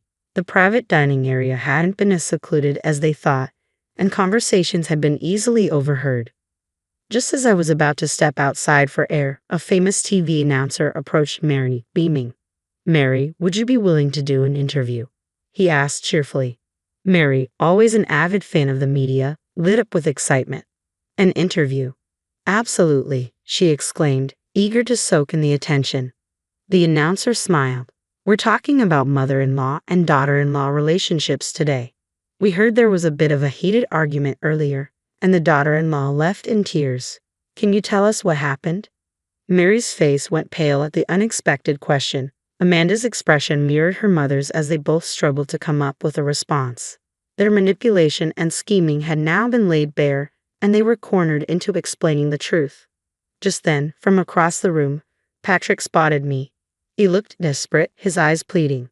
Pamela, please, he called out. But by now, his words were nothing more than noise against the backdrop of the chaos that had unfolded. I can't let this shame be known. It was all a misunderstanding, Patrick implored, looking utterly defeated. But by then, any feelings I had for him had evaporated. Mary, attempting to smooth things over, forced a strange smile. Oh, we usually call each other Pamela, she said, trying to paint a picture of familiarity. Pamela, come over here, she beckoned, her voice unnervingly sweet. As I approached, the announcer directed the microphone toward me. You say you call each other Pamela, but how does the daughter-in-law truly view her mother-in-law? They asked. Calmly, I responded, I've never been called that. I paused. I have, however, been called unpatriotic for not having children. Multiple times. Patrick and I haven't felt ready or confident enough to start a family. We haven't even tried in over 2 years, and I've been repeatedly told that's grounds for divorce. I continued, sharing how Patrick had initially supported me when I first fell ill and had to take a leave from work. I appreciated his kindness and followed him here, thinking a change of environment might help. But this, I said, gesturing to the scene around me, is the result. By then, my tears had dried up, leaving only detachment. Seeing Mary and Amanda squirm with embarrassment brought a small flicker of satisfaction. As I stood there, fully aware this could all be broadcast nationwide, I couldn't help but reflect on the surreal nature of the day. Watching Mary's distressed expression when I mentioned the broadcast made me smile. Well, since I'm considered an outsider, I suppose I should leave. Goodbye, I said, savoring the moment as I turned to exit the restaurant. I ignored the shouts and commotion that followed, feeling a wave of relief as I walked away. The day had been long and fraught with emotion, but in that final moment, I felt a profound release. Walking away from that chaotic scene, a mix of relief and satisfaction settled in. Although Mary and her family managed to prevent the footage from airing, the incident caused a local stir, becoming a hot topic among relatives and acquaintances. The gossip spread quickly, fueling endless speculation. I returned home, packed my belongings, and moved back to my parents' house. I sent Patrick the divorce papers, but his response was delayed, prompting me to consider involving a lawyer. To my surprise, Patrick soon appeared at my parents' doorstep. My father, Peter, usually a composed and calm man, took charge of the situation with a firm hand. Patrick, clearly remorseful, offered a heartfelt apology. He claimed he would sever ties with his family and promised to trust only me going forward. But his words felt hollow, too little, too late. Visibly upset by the years of distress Patrick had caused, my father didn't mince words. "Why didn't you realize this sooner? What have you put Pamela through all these years? Just sign the divorce papers and leave," he instructed sternly. With regret etched across his face, Patrick handed over the papers. His handwriting was shaky, barely legible. Despite the difficulty, the divorce was processed smoothly. It later emerged that Amanda had been the true cause of her infertility, a fact she had wrongly blamed on her husband. Now on the brink of her own divorce, she no longer visited her in-laws. Patrick returned to live with his mother, Mary, in their small hometown, likely facing the weight of uncomfortable rumors. But that chapter of my life was closed. In the months that followed, life took a more positive turn.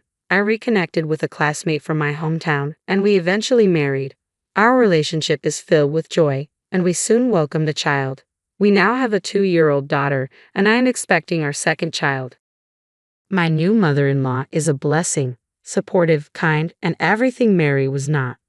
Life is unpredictable, but in this moment, I am living a fulfilling and happy life surrounded by the love and support I once thought was out of reach. Lily Adams was the kind of person who made everyone feel comfortable. At 28, she had a warm and friendly personality that was especially helpful in her job as an orderly at a busy Seattle hospital. Growing up with her grandmother Grace, Lily learned how important kindness and understanding were. Her cheerful smile and gentle demeanor stood out in the often tough hospital environment. One chilly autumn morning, while Lily was working, she saw something odd: a sleek gray cat with bright green eyes sitting outside the hospital entrance. The cat looked out of place and watched everyone with a curious gaze. Each day, as Lily walked by, the cat was always in the same spot. Intrigued, Lily asked Sam, the elderly janitor who had been at the hospital forever, about the cat. Sam, with his weathered face and warm eyes, smiled when Lily brought it up. "Aw, that's Whiskers," Sam said, sounding a bit sad. "He belongs to an old man who used to visit the hospital every week. The man had a bad accident and is now in the ICU. Whiskers has been waiting here every day since then. I've been letting him stay in the storage shed to keep him safe, but he won't leave his spot."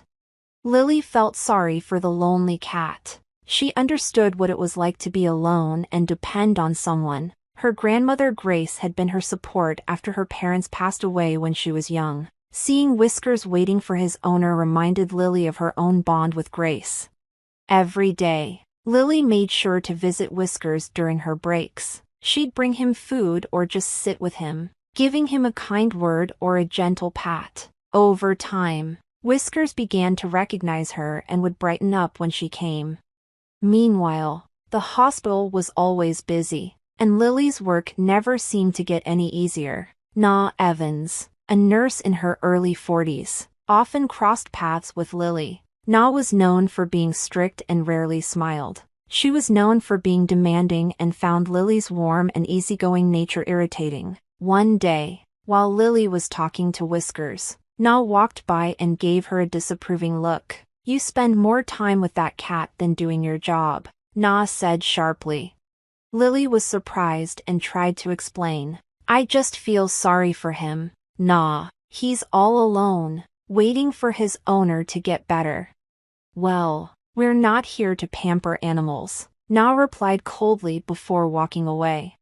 Lily sighed, feeling Na's disapproval weigh on her, but she couldn't bring herself to ignore Whiskers. The cat's loyalty to his owner touched her deeply, and she knew she couldn't just leave him. Around this time, Lily met Edward Bennett, a patient in his early 70s. Edward owned a successful construction company, but despite his wealth, he had simple tastes. His salt and pepper hair and kind but tired blue eyes showed a life of both success and hardship. He was recovering from surgery that had affected his once strong health. Lily was assigned to take care of Edward during his hospital stay, and they quickly became friends. Edward, who was disappointed with his stepson Lucas's careless behavior and his wife Catherine's cold attitude, found comfort in Lily's real kindness. They would chat during her shifts, and Edward grew very fond of her. One day, while Lily was taking care of Edward's room, he brought up something that had been on his mind. "Lily, you remind me of someone I knew a long time ago," Edward said, sounding nostalgic. "You have a warmth that's rare these days." Lily blushed at the compliment. "Thank you, Mr. Bennett. I just try to treat everyone how I'd like to be treated." Edward nodded. "You know, Lily, I've been thinking a lot. My family isn't the easiest to deal with. But you're different. You're genuine." Lily wasn't sure what Edward was getting at, but she listened carefully. There was something in his voice that made her feel he had something important to say, something that might change her life in ways she couldn't yet imagine. As Lily left Edward's room that day, she couldn't shake the feeling that there was more to his story than she knew. With Whiskers still waiting patiently for his owner, Lily's life was about to change in ways she couldn't yet predict. The suspense was growing, and she had no idea how much her life was going to shift. In the following weeks, Lily and Edward became even closer. Their conversations moved from everyday topics to more personal matters. Edward shared details about his complicated life, including his construction company that he had built from scratch and his growing disappointment with his wife Catherine and stepson Lucas. One afternoon, while Lily was changing the sheets on Edward's bed, he suddenly asked, "Have you ever thought about what you'd do with a large amount of money, like $20 million?" The question surprised Lily, and she paused, holding the fresh sheets. "$20 million?" Lily repeated with a half laugh. "I can't even imagine what that would be like. Why do you ask?" Edward looked at her seriously, his blue eyes focused on her face. "I've been thinking a lot about what I'll leave behind. I'm getting older, and I wonder if the people I leave everything to will appreciate it or just waste it." Lily wasn't sure how to respond. She could tell Edward was building up to something, but she didn't know what. "I'm sure your family cares about you, Mr. Bennett," she said carefully. Edward sighed deeply. "I wish that were true. My wife, Catherine, seems more interested in what my money can do for her than in me. And Lucas, my stepson, has never been responsible. He's reckless and expects everything to be handed to him. I've had to help him out more times than I can count." Lily nodded, unsure of where this was going. She felt sorry for Edward, who seemed like a man who had given a lot but received little in return. Edward made a decision. "Lily, I need your help," he said firmly. "There's an important business event coming up, and I need someone to pretend to be my daughter." Lily was surprised. "Your daughter? Why me?" "Because you're the only person I trust right now," Edward explained. "This event is crucial for a deal I'm working on. My business partners care a lot about family connections, and I don't have anyone reliable to stand in for me. Lucas is not an option, and Catherine only cares about her own image. I need someone genuine who can help me present the right image." Lily felt a mix of emotions, honored, confused, and a little scared. "I don't know, Mr. Bennett," she said slowly. "I wouldn't know how to pretend to be someone I'm not, especially at such an important event." Edward reached out and gently touched Lily's arm. "Don't worry about anything. I'll handle everything, the clothes, The details. All I need is for you to be there and show your kindness. I'll make sure you're paid for your time." Lily hesitated, realizing how big a request this was. It wasn't just the money. Though being paid to attend a fancy event was tempting, it was also the trust Edward was placing in her. "I'll think about it," she said with a small smile. As Lily left Edward's room, she felt both excited and nervous. What he was asking was unlike anything she had done before, and she was worried about getting in over her head. Meanwhile, at Edward's luxurious home, Catherine Bennet was growing more suspicious. She had noticed Edward becoming more distant and secretive. He seemed to be spending less time with her and more time with the young orderly from the hospital. Catherine, always sharp and calculating, started to worry about losing Edward's wealth. She knew the $20 million inheritance was her and Lucas's chance for a life of luxury, and she wasn't going to let anyone come between them and that money. That evening, she called Lucas into the grand parlor while she sipped expensive red wine. Lucas, who had just come home from another late night, slumped into a chair across from her. "We need to talk," Catherine said firmly. "Your stepfather is up to something, and it involves that girl from the hospital." Lucas rolled his eyes. "What's he doing now? Planning to give her a few bucks to keep her quiet?" Catherine shook her head. "It's something much bigger than that. I don't have all the details yet, but I plan to find out. When I do, we need to be ready to act. We can't let him change his will or give away what's rightfully ours." Lucas, now more interested, leaned forward. "What do you want me to do?"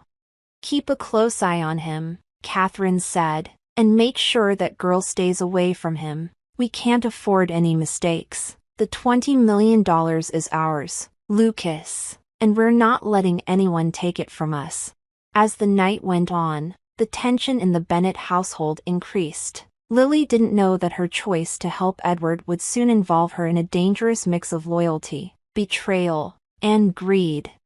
Lily spent several sleepless nights thinking about Edward's proposal. Posing as his daughter for an important event was scary, but she couldn't ignore the trust Edward had shown her. It wasn't just the promise of payment that made her consider it. It was the real connection she felt with him. He was lonely, and his family had let him down. If she could help him, even in this unusual way, she decided it was worth the risk. The next day, she went back to Edward's room, where he was anxiously waiting for her answer. "Mr. Bennet," she said, her voice steady despite her nerves. "I'll do it. I'll help you at the event." Edward's face brightened with relief and thanks. "Thank you, Lily. You don't know how much this means to me." As promised, Edward took care of everything. He arranged for a personal stylist to help Lily get ready for the event. She got a beautiful dress, elegant jewelry, and even a makeover at a fancy salon. For someone who was used to wearing scrubs and practical clothes, the change was overwhelming, but Lily felt excited too. On the night of the event, Edward's driver came to pick Lily up from her simple apartment. Grace, her grandmother, watched proudly as her granddaughter, looking elegant and graceful, got into the luxurious car. "Remember who you are, Lily," Grace called out as the car drove away. "Be true to yourself." Lily's grandmother, Grace, said as she watched Lily get into the fancy car. Lily held those words close to her heart as she was driven to the grand event. The venue, a stunning ballroom in downtown Seattle, was amazing. Crystal chandeliers sparkled from the ceiling, and the soft chatter of Seattle's elite filled the air as they mingled and networked. Edward was waiting for Lily near the entrance. When he saw her, he smiled warmly. "Lily, you look fantastic. I knew you'd fit right in." "Thank you, Mr. Bennet," Lily said, still feeling a bit out of place but comforted by Edward's confidence. As the evening went on, Lily began to feel more at ease. Edward introduced her as his daughter, and she played the part with a natural ease that surprised even herself. The guests seemed to like her, charmed by her genuine interest in their conversations. But as the night went on, Lily noticed something odd. Lucas had shown up at the event. Even though Edward had said he wasn't supposed to be there, he was hanging around the edges of the room, watching Lily and Edward closely. There was something unsettling about his gaze, making Lily feel uneasy. As Lily and Edward mingled, Lucas saw his chance. He approached Lily at the refreshment table with a sneer. "Well, if it isn't Daddy's little princess," he said mockingly. "Enjoying your big night out?" Lily was surprised by his hostility but kept her composure. "I'm just here to help Mr. Bennett," she said calmly. "Help him?" Lucas laughed harshly. "You're just a pawn in his game. Do you really think he cares about you? He's using you to make himself look good. Once he's done with you, he'll just throw you away like the rest of us." His words hurt, but Lily tried not to show it. "I'm not here for the money or status, Lucas. I'm here because I care about him, which you clearly don't understand." Lucas's eyes narrowed, and Lily thought he might get aggressive. Instead, he leaned in closer and spoke in a low, threatening tone. "You don't know what you're getting into, but don't worry, it's all going to fall apart soon enough." Before Lily could reply, Lucas turned and walked away, blending into the crowd. Her heart raced as she tried to understand his warning, feeling that something was seriously wrong. As the evening went on, Lily's unease grew. Edward noticed she was upset and asked if she was okay, but she didn't want to worry him and said she was fine. As the event was wrapping up, the atmosphere changed. There was a tense feeling in the air, and Lily noticed Catherine, who had arrived late, standing off to the side and watching her with a cold stare. It was clear Catherine was up to something, but Lily couldn't figure out what. Just as the night was coming to an end, Lucas appeared again, holding a microphone. "Ladies and gentlemen," he said, his voice echoing through the room, "I have a little surprise for you all." Lily's heart sank as she realized Lucas was about to carry out his threat. The room went silent, and everyone turned to listen as Lucas spoke. "Lily Adams," he said, pointing at her, "isn't who she claims to be. She's not Edward Bennett's daughter. She's a fraud and a gold digger using my stepfather for his money." The crowd gasped and whispered in shock. Lily felt her face go pale as she stood frozen, overwhelmed by Lucas's accusations. She looked at Edward, who was staring at Lucas in disbelief, clearly surprised by his stepson's betrayal. Before Lucas could say more, Olivia, Edward's loyal assistant, stepped forward. "That's enough, Lucas," she said firmly. "You're the one trying to manipulate your stepfather, and everyone knows it." The room fell silent again, with a thick sense of tension. Lucas looked taken aback for a moment. Then his face hardened. "You're all idiots," he said, before storming out of the room, leaving everyone in stunned silence. Lily was upset, but Olivia's support gave her the strength to stay strong. Edward came over to her, showing his unwavering support. "Don't worry, Lily," he whispered. "We'll get through this together." Even with the chaos, Edward and Lily's bond grew stronger, but Lily knew the trouble was far from over. Catherine and Lucas were still a threat, and their greed for the $20 million inheritance would make them even more dangerous. As the night ended, Lily wondered what would happen next but was determined to face whatever came. In the days after the event, things were tense in Edward Bennett's life. Lucas's accusations had stirred up trouble, not just among Edward's friends and family but also in his business world. Despite this, Edward was determined to protect Lily and stand up to the threats from his wife and stepson. Lily, though shaken, found comfort in Edward's support. She spent more time at the hospital, trying to focus on her work and push away the worry, but the feeling of danger never fully left her. One afternoon, as Lily was finishing her shift, Olivia came to her with a serious look. "Lily, you need to know something," Catherine and Lucas are still causing trouble. They're trying to pressure Edward into changing his will. Lily felt a wave of worry. What are they planning? I don't have all the details, Olivia said, but I know they're desperate. They want that $20 million, and they'll do anything to get it. Lily felt scared but knew she had to stick by Edward. We have to stop them, she said firmly. That evening, Lily went to Edward's house to warn him. When she arrived, she found him in his study, looking tired but determined. Edward, they're coming after you, she said directly. You need to protect yourself. Edward nodded, looking worn out but resolute. I know, Lily. I've already made some plans. The will is set, and you're named as my heir. But there's something more I need to do. What is it? Lily asked, her heart racing. I'm divorcing Catherine, Edward said quietly. She's shown her true colors, and I can't let her or Lucas have any claim on my estate. It's time to cut ties. Before Lily could respond, the study door flew open. Catherine stormed in, looking furious, with Lucas right behind her, also angry. You think you can just cut us out like this? Catherine shouted. We're your family. Edward remained calm but firm. You were never really my family. You only wanted my money. It ends now. Lucas tried to step forward, but Edward kept his distance. It's over, Lucas. You've lost. The inheritance and my trust are gone.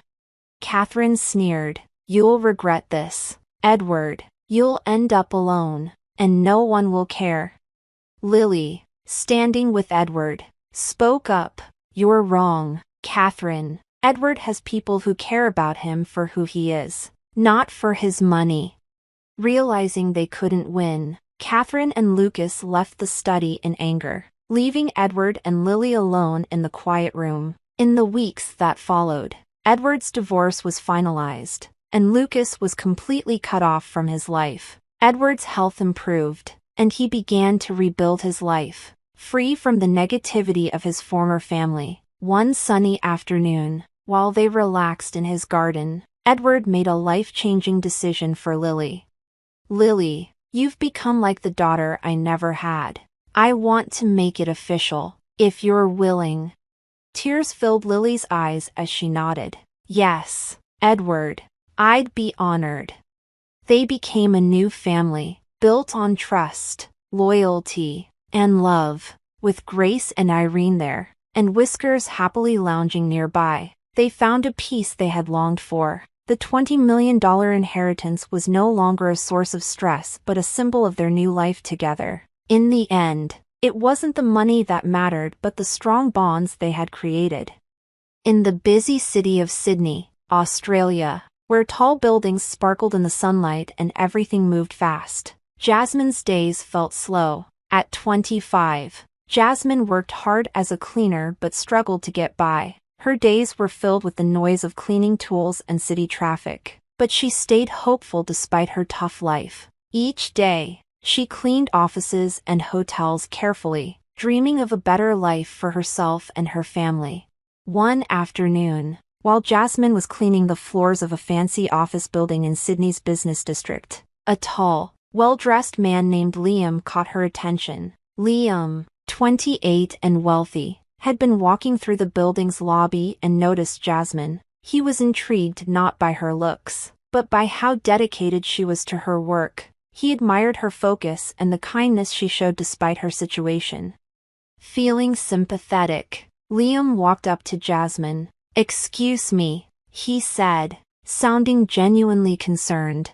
"I've been watching you work, and you do a great job. Here, take this." He gave her a banknote that was more than enough to cover a day's work. Jasmine looked up, surprised and confused by the unexpected gift. "Thank you, but you really don't have to," Jasmine said, surprised. Liam smiled and shook his head. "It's the least I can do. It's a tough world, and people should help each other when they can." As he left, Jasmine held the money tightly, feeling a mix of gratitude and disbelief. It wasn't just the money that meant a lot to her, but the kindness from someone who seemed to live a life of luxury. It reminded her that compassion still exists, even among the rich.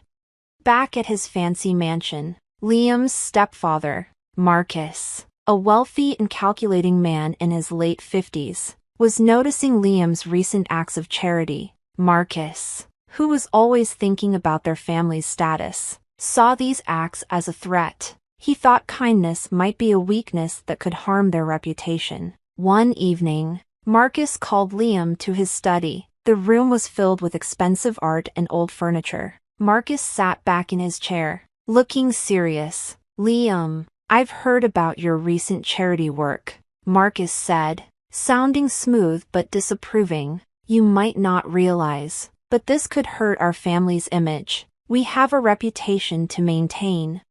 Liam, used to his stepfather's controlling ways, was surprised by how serious Marcus was. "I'm just trying to help people," he said firmly. "Isn't that a good thing?"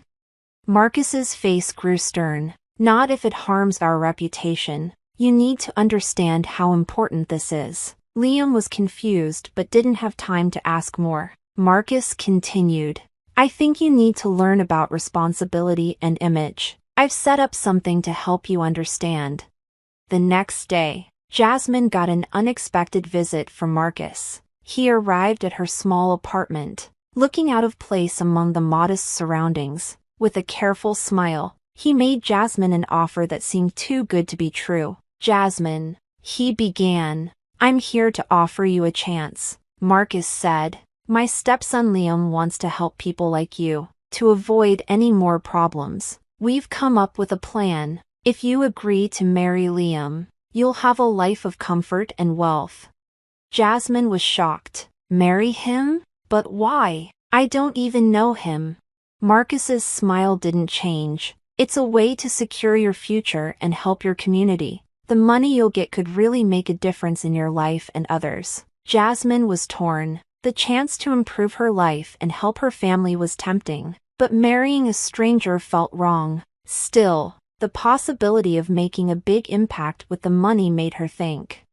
As days passed, Jasmine felt overwhelmed by her conflicting emotions. She didn't realize that Marcus's offer was part of a bigger plan to manipulate and control. The real purpose of Marcus's scheme was hidden, setting the stage for future conflicts and secrets. Meanwhile, Liam's life continued to be shaped by Marcus's influence. Liam didn't know the full extent of his stepfather's plans. As the wedding day got closer, tension built up. Jasmine's choice would soon reveal a web of betrayal and deceit that neither she nor Liam could have expected. With Sydney's skyline shining in the sunlight, Jasmine found herself at a difficult decision. Marcus's proposal left her confused. Marrying a wealthy man like Liam was tempting, but the way the offer was made felt wrong. Marcus seemed more interested in controlling her than in being kind. Jasmine spent the next few days feeling overwhelmed, trying to make sense of the situation. Jasmine was torn between a comfortable life and the moral issues of the arrangement. One evening, while cleaning a fancy restaurant in Sydney, she saw Marcus talking privately with an older woman. Jasmine noticed the woman's brooch, which seemed oddly familiar. She tried to ignore it and focused on her work, but the brooch kept coming back to her mind. The next day, Jasmine went to a local market and overheard a conversation about a wealthy estate and a woman named Evelyn Howard. The talk included a sad story of loss and betrayal. The name Howard caught her attention, and she remembered the brooch from the restaurant. Curious, she decided to look into it. Jasmine found old newspaper articles about Evelyn Howard. They described Evelyn as a kind and generous woman who was well known in Sydney's high society. After her death, her wealth had gone to her husband, Marcus. Determined to find out more, Jasmine went to the local archives. There, she found more information about Evelyn Howard's life and her tragic death. What shocked Jasmine the most was learning about a missing infant daughter who had vanished under mysterious circumstances. Jasmine realized with horror that the missing child was her. As Jasmine put the pieces together, she discovered Marcus's cruel actions. He had married Evelyn, taken her wealth, and then abandoned Jasmine when Evelyn died. Marcus had deliberately erased Jasmine's existence to keep control of the family's money. This was a crushing blow, confirming her worst fears about Marcus and the true nature of his proposal.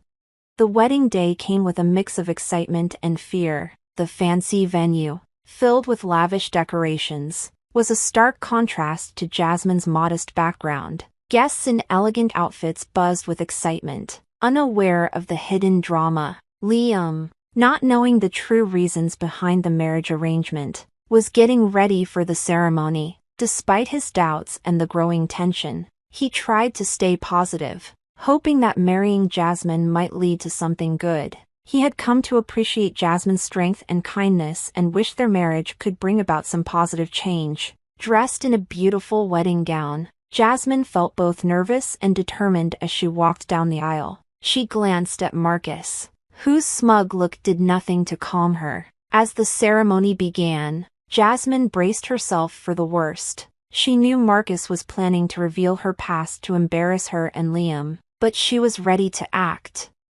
With newfound courage, Jasmine stepped forward and interrupted the ceremony. "Stop! I have something to say," she declared. The guests whispered in confusion as Jasmine took a deep breath. "When I was a child, Marcus abandoned me. My mother, Evelyn Howard, died years ago. Marcus took her money and left me in poverty." The room was stunned. Liam looked shocked, and Marcus's face went pale. The image Marcus had carefully built started to fall apart. Jasmine continued, her voice steady despite shaking hands. "Marcus tricked me into this marriage not out of kindness, but for his own gain. I am the rightful heir to Evelyn Howard's estate, not just a poor cleaner." The guests were stunned into silence, glancing between Jasmine and Marcus. Liam, now fully aware of Marcus's betrayal, felt a mix of anger and shock. He realized that his stepfather had set up the entire situation to satisfy his own greedy desires. Marcus's calm demeanor crumbled as he faced the truth. Jasmine's accusations and the guests' shock left him trapped. His deceit and manipulation were exposed for everyone to see. As the guests started to understand what had happened, Jasmine's strength and determination became clear. She went from being a pawn in Marcus's scheme to a symbol of truth and justice. What was supposed to be a display of Marcus's power turned into a reveal of his darkest secrets. The once fancy wedding hall was now filled with confusion and commotion. The elegant decorations seemed out of place against the drama unfolding. Guests whispered among themselves, their faces showing a mix of shock and curiosity. Liam stood frozen, trying to process the shocking news Jasmine had just shared. Marcus, who had once been confident in his power, now found himself in a crisis he couldn't control. As Jasmine's words echoed through the hall, Liam's shock turned into intense anger. He turned to Marcus, his voice quiet but full of rage. "Is it true, Marcus? Did you really abandon Jasmine and steal her mother's fortune?"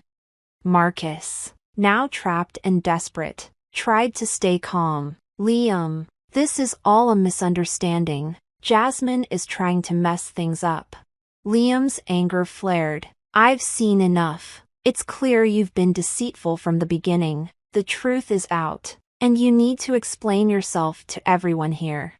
The guests whispered among themselves, their interest peaked. The festive mood was replaced with tension and anticipation. Jasmine stood firm, her heart racing but her determination strong. She had revealed Marcus's deceit, but the fight was far from over. Marcus's face showed panic as he tried to save his reputation. "This is a smear campaign. Jasmine is trying to deceive everyone." Before he could say more, the police arrived, called by worried guests who had seen Marcus's deceit. The officers, informed about what had happened, began to investigate. They questioned Marcus, Jasmine, and the stunned guests. With Liam by her side, Jasmine explained the truth about her past and Marcus's betrayal. She shared details about Marcus's schemes and her research into Evelyn Howard's history, which supported her claims. The police took notes and promised to look into everything carefully. As the investigation continued, It became clear that Marcus had not only manipulated the situation but had also been involved in fraud. Jasmine's evidence confirmed her identity as Evelyn Howard's daughter and showed that Marcus had falsely claimed her inheritance. The days after the wedding were chaotic. Marcus faced growing financial and legal problems. Meanwhile, Jasmine and Liam found themselves unexpectedly working together. Jasmine and Liam's shared experience and growing respect for each other turned their forced marriage into something genuine. Liam, feeling guilty for being part of Marcus's scheme, was deeply affected by Jasmine's struggles. He promised to help her seek justice. Jasmine's bravery and determination inspired many. She continued to fight for those who had been wronged and used her situation to highlight injustices. Her transformation from a struggling cleaner to a strong advocate for justice showed her courage. As the legal battles against Marcus heated up, Jasmine and Liam worked closely together. They spent long hours going through documents, meeting with lawyers, and preparing for court. Their teamwork showed their dedication to finding the truth and seeking justice. Even with the growing evidence against him, Marcus refused to give up. He kept trying to deceive and discredit Jasmine, but with increasing public support and solid legal evidence, it was becoming harder for him to maintain his false image. The turning point came when the court showed all the evidence of Marcus's crimes. It was clear he was guilty, and his attempts to hide his actions failed. The judge, impressed by Jasmine's courage and the solid proof of Marcus's wrongdoing, sentenced him to a long prison term and ordered him to return the stolen money. Jasmine and Liam's hard-fought victory was a testament to their strength and persistence. Going through this struggle had made their bond stronger. After the trial, Jasmine and Liam decided to use their experience for good. They started a foundation to help people in need, focusing on supporting and providing opportunities for those who are less fortunate. Their aim was to make a positive impact in the community and prevent others from facing similar injustices. In the courtroom, everyone was silent as the verdict was read. Marcus was sentenced to 15 years in prison for his fraud and ordered to repay the stolen money. His proud facade was shattered, and he had to face the consequences of his greed and deceit. He had underestimated Jasmine and Liam's resolve, and now he was paying the price. As Marcus was taken away in handcuffs, the media went wild with coverage. News channels all over Sydney reported on the fall of the wealthy businessman and the surprising events that led to his downfall. Jasmine and Liam found themselves in the public eye, becoming symbols of bravery and justice. Their story inspired many people. Jasmine, now recognized as the rightful owner of Evelyn Howard's estate, faced the challenge of adjusting to her new life. Going from a struggling cleaner to inheriting a large fortune was overwhelming, but she was determined to use her wealth for good. With Liam's help, she started working on the promises she had made.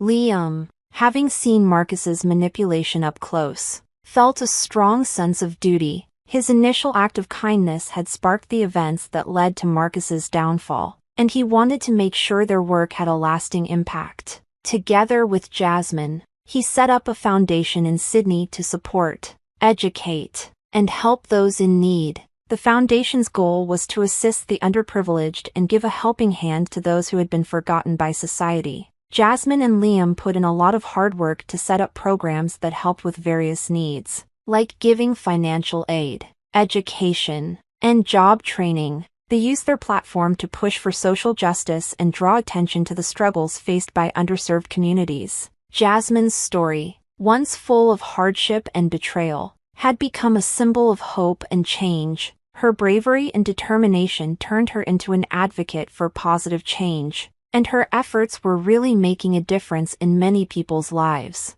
She found satisfaction in using her experiences to help others and make a real impact. Liam also discovered a new purpose. By working with the foundation, he was able to use his wealth and influence to support meaningful causes. The experience changed him from a wealthy young man who was disconnected from other struggles into someone who truly cared about making a difference. Megan, as usual, you're as inconsiderate as ever. This trip was something my son and I had been looking forward to for ages, and since you had no hand in planning it, You really have no business being here. My mother-in-law snapped the moment my husband stepped away from the table. We were on a vacation that I had organized at my husband's request, but her hostility made it clear I was an outsider. At that point, I figured leaving early was the best option. Whatever they talked about once I was gone was no longer my concern. I'm Megan, a working woman with the flexibility to do most of my job from home. This means I spend a lot of time in the house. And my husband, Frank, always seems to be focused on impressing others while acting like he's above it all. He loves throwing money around for show but somehow never contributes to our household bills. He hid this side of himself when we were dating, but it became painfully obvious once we started living together. His biggest supporter is, of course, his mother, who never misses a chance to praise him. I expected her to dote on him like many mothers do, but she turned out to be harsh and dismissive of everyone else's opinions, especially mine. From the start, she made it clear that I wasn't good enough for her son, and her snide comments never stopped. She seemed especially bothered by my financial independence and my ability to support myself. "You're still young. You should go work outside," she would often suggest, as if I weren't already working. No matter how many times I explained that I worked from home full-time, she refused to acknowledge it, dismissing my job as some part-time hobby. I'm sure she believes I just play games all day or neglect the housework.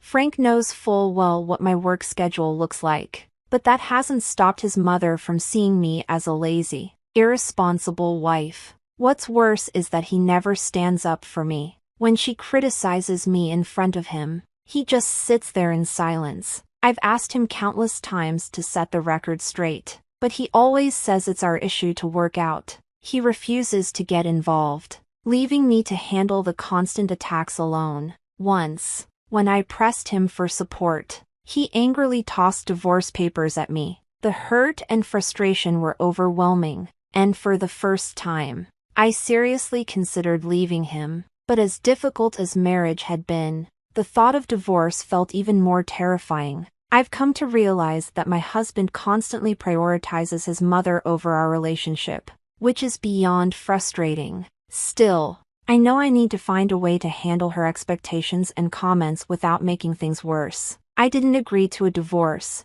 not because my feelings for him remained intact, but because it seemed more practical to stay. He seems convinced I'm still head over heels in love with him, which only boosts his arrogant attitude. It's the kind of arrogance that's charming in a child but utterly repellent in an adult. Over time, I've learned to tune out his conceit and brush off his behavior.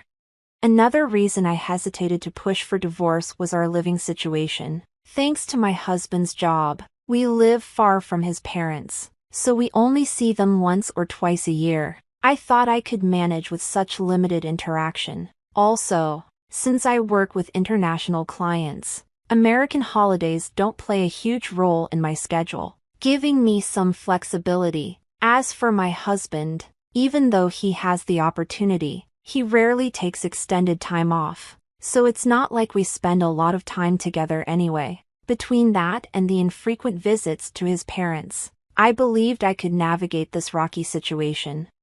Then, after his first day back at work, he came home bursting with excitement, proposing a spontaneous overseas trip. He explained that some of his colleagues had gone on a 7-day international holiday, and he felt left out. He was proud of his spur-of-the-moment idea, oblivious to how impractical it all seemed, which left me stunned by his naivety. I hadn't traveled anywhere that year, but I suggested we stick to a domestic trip since he didn't even have a passport yet.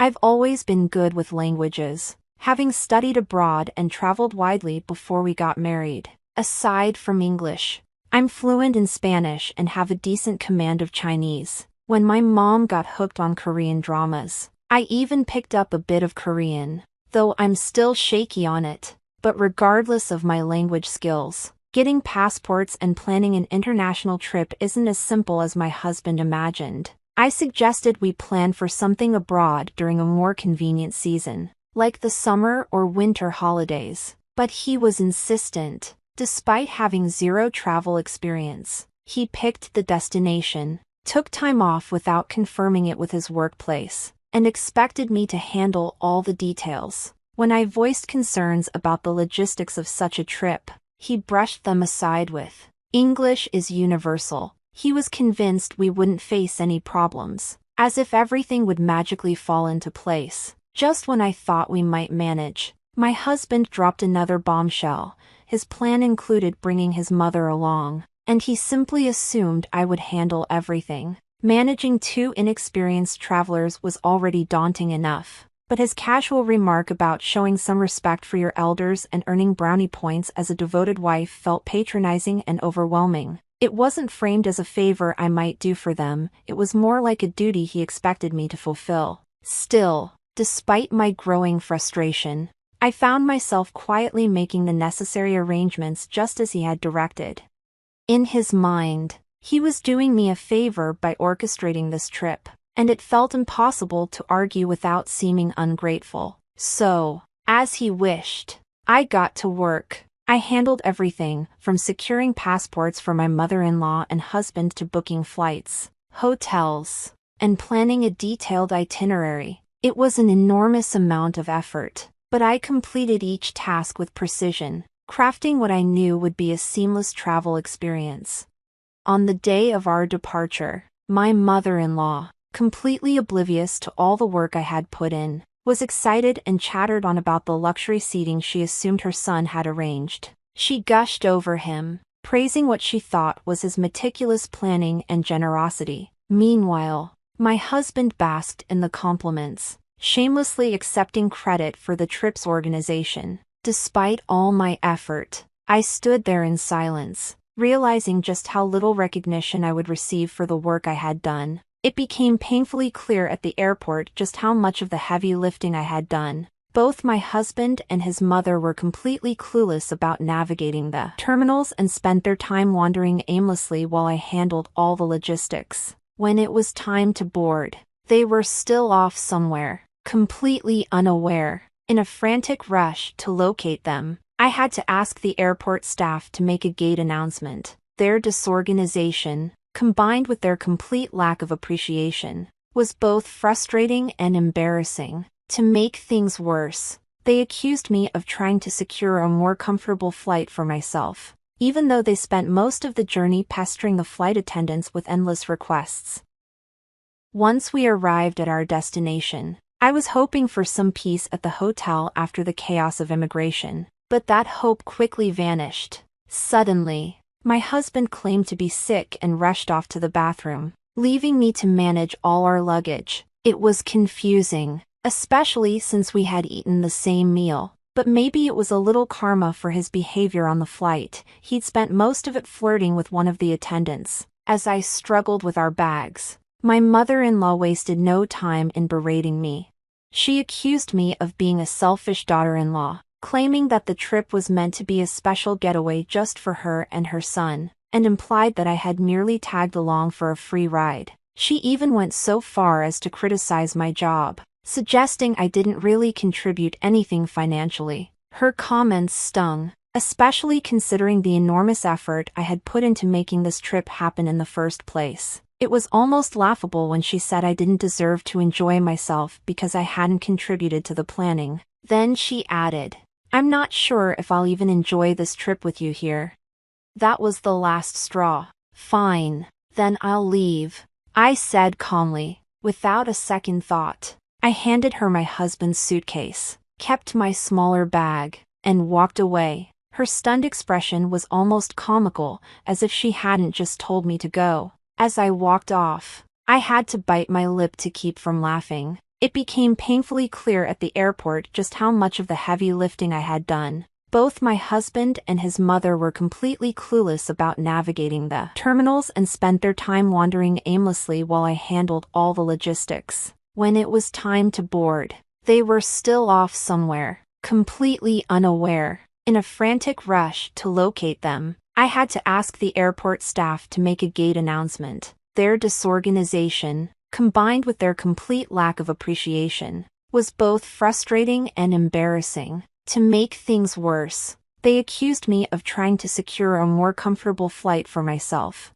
even though they spent most of the journey pestering the flight attendants with endless requests. Once we arrived at our destination, I was hoping for some peace at the hotel after the chaos of immigration, but that hope quickly vanished. Suddenly, my husband claimed to be sick and rushed off to the bathroom, leaving me to manage all our luggage. It was confusing, especially since we had eaten the same meal. But maybe it was a little karma for his behavior on the flight. He'd spent most of it flirting with one of the attendants. As I struggled with our bags, my mother-in-law wasted no time in berating me. She accused me of being a selfish daughter-in-law, claiming that the trip was meant to be a special getaway just for her and her son, and implied that I had merely tagged along for a free ride. She even went so far as to criticize my job, suggesting I didn't really contribute anything financially. Her comments stung, especially considering the enormous effort I had put into making this trip happen in the first place. It was almost laughable when she said I didn't deserve to enjoy myself because I hadn't contributed to the planning. Then she added, "I'm not sure if I'll even enjoy this trip with you here." That was the last straw. "Fine, then I'll leave," I said calmly, without a second thought. I handed her my husband's suitcase, kept my smaller bag, and walked away. Her stunned expression was almost comical, as if she hadn't just told me to go. As I walked off, I had to bite my lip to keep from laughing. It became painfully clear at the airport just how much of the heavy lifting I had done. Both my husband and his mother were completely clueless about navigating the terminals and spent their time wandering aimlessly while I handled all the logistics. When it was time to board, they were still off somewhere, completely unaware. In a frantic rush to locate them, I had to ask the airport staff to make a gate announcement. Their disorganization, combined with their complete lack of appreciation, was both frustrating and embarrassing. To make things worse, they accused me of trying to secure a more comfortable flight for myself, even though they spent most of the journey pestering the flight attendants with endless requests.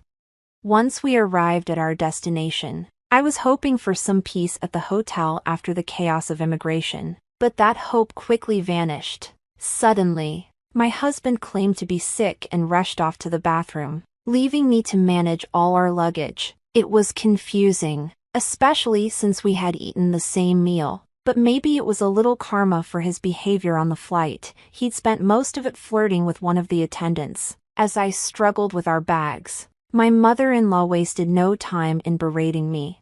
She accused me of being a selfish daughter-in-law, claiming that the trip was meant to be a special getaway just for her and her son, and implied that I had merely tagged along for a free ride. She even went so far as to criticize my job, suggesting I didn't really contribute anything financially. Her comments stung, especially considering the enormous effort I had put into making this trip happen in the first place. It was almost laughable when she said I didn't deserve to enjoy myself because I hadn't contributed to the planning. Then she added, "I'm not sure if I'll even enjoy this trip with you here." That was the last straw. "Fine, then I'll leave," I said calmly, without a second thought. I handed her my husband's suitcase, kept my smaller bag, and walked away. Her stunned expression was almost comical, as if she hadn't just told me to go. As I walked off, I had to bite my lip to keep from laughing. "If you cause any more trouble or contact me again, I'll have no choice but to inform your company about your escapades. Being rejected by the dancer you admire would certainly be a blow to your ego," I warned. Frank, who had been aggressive up until then, responded with a subdued okay before hanging up. A few days later, I received a call from my ex-father-in-law. He revealed that he had divorced my ex-mother-in-law, which struck me as odd since we were no longer family. However, he felt compelled to share his findings about her true character. He had grown suspicious of her spending habits and discovered that she had drained his retirement savings on beauty treatments and cosmetic procedures. I was unfamiliar with these details and couldn't offer much insight, as I hadn't observed any noticeable changes in her. Perhaps the infrequency of our meetings had made any transformations less apparent to me. I even questioned my ex-father-in-law if he was sure the money was being used for beauty treatments. She's spent a lot, but I don't see any visible changes. Maybe they're minor, only noticeable to her, I speculated. It seemed like a frivolous waste of money, leaving nothing behind. Naturally, my ex-mother-in-law turned to her son Frank for support. Since our divorce, Frank's financial situation has deteriorated. He's now drowning in debt and lost his apartment due to unpaid rent, forcing him and his mother to live in a rundown apartment. Despite their dire circumstances, his mother refuses to work and continues spending on beauty treatments, while Frank struggles to juggle his debts and cover their living expenses. From what I've heard, maintaining appearances remains their priority, even as their quality of life declines. Ironically, the beauty treatments have become less effective, and she now appears much older. As for me, I cherish the peace and freedom that comes with focusing on my work without interference. It's a refreshing reminder of the importance of living within one's means.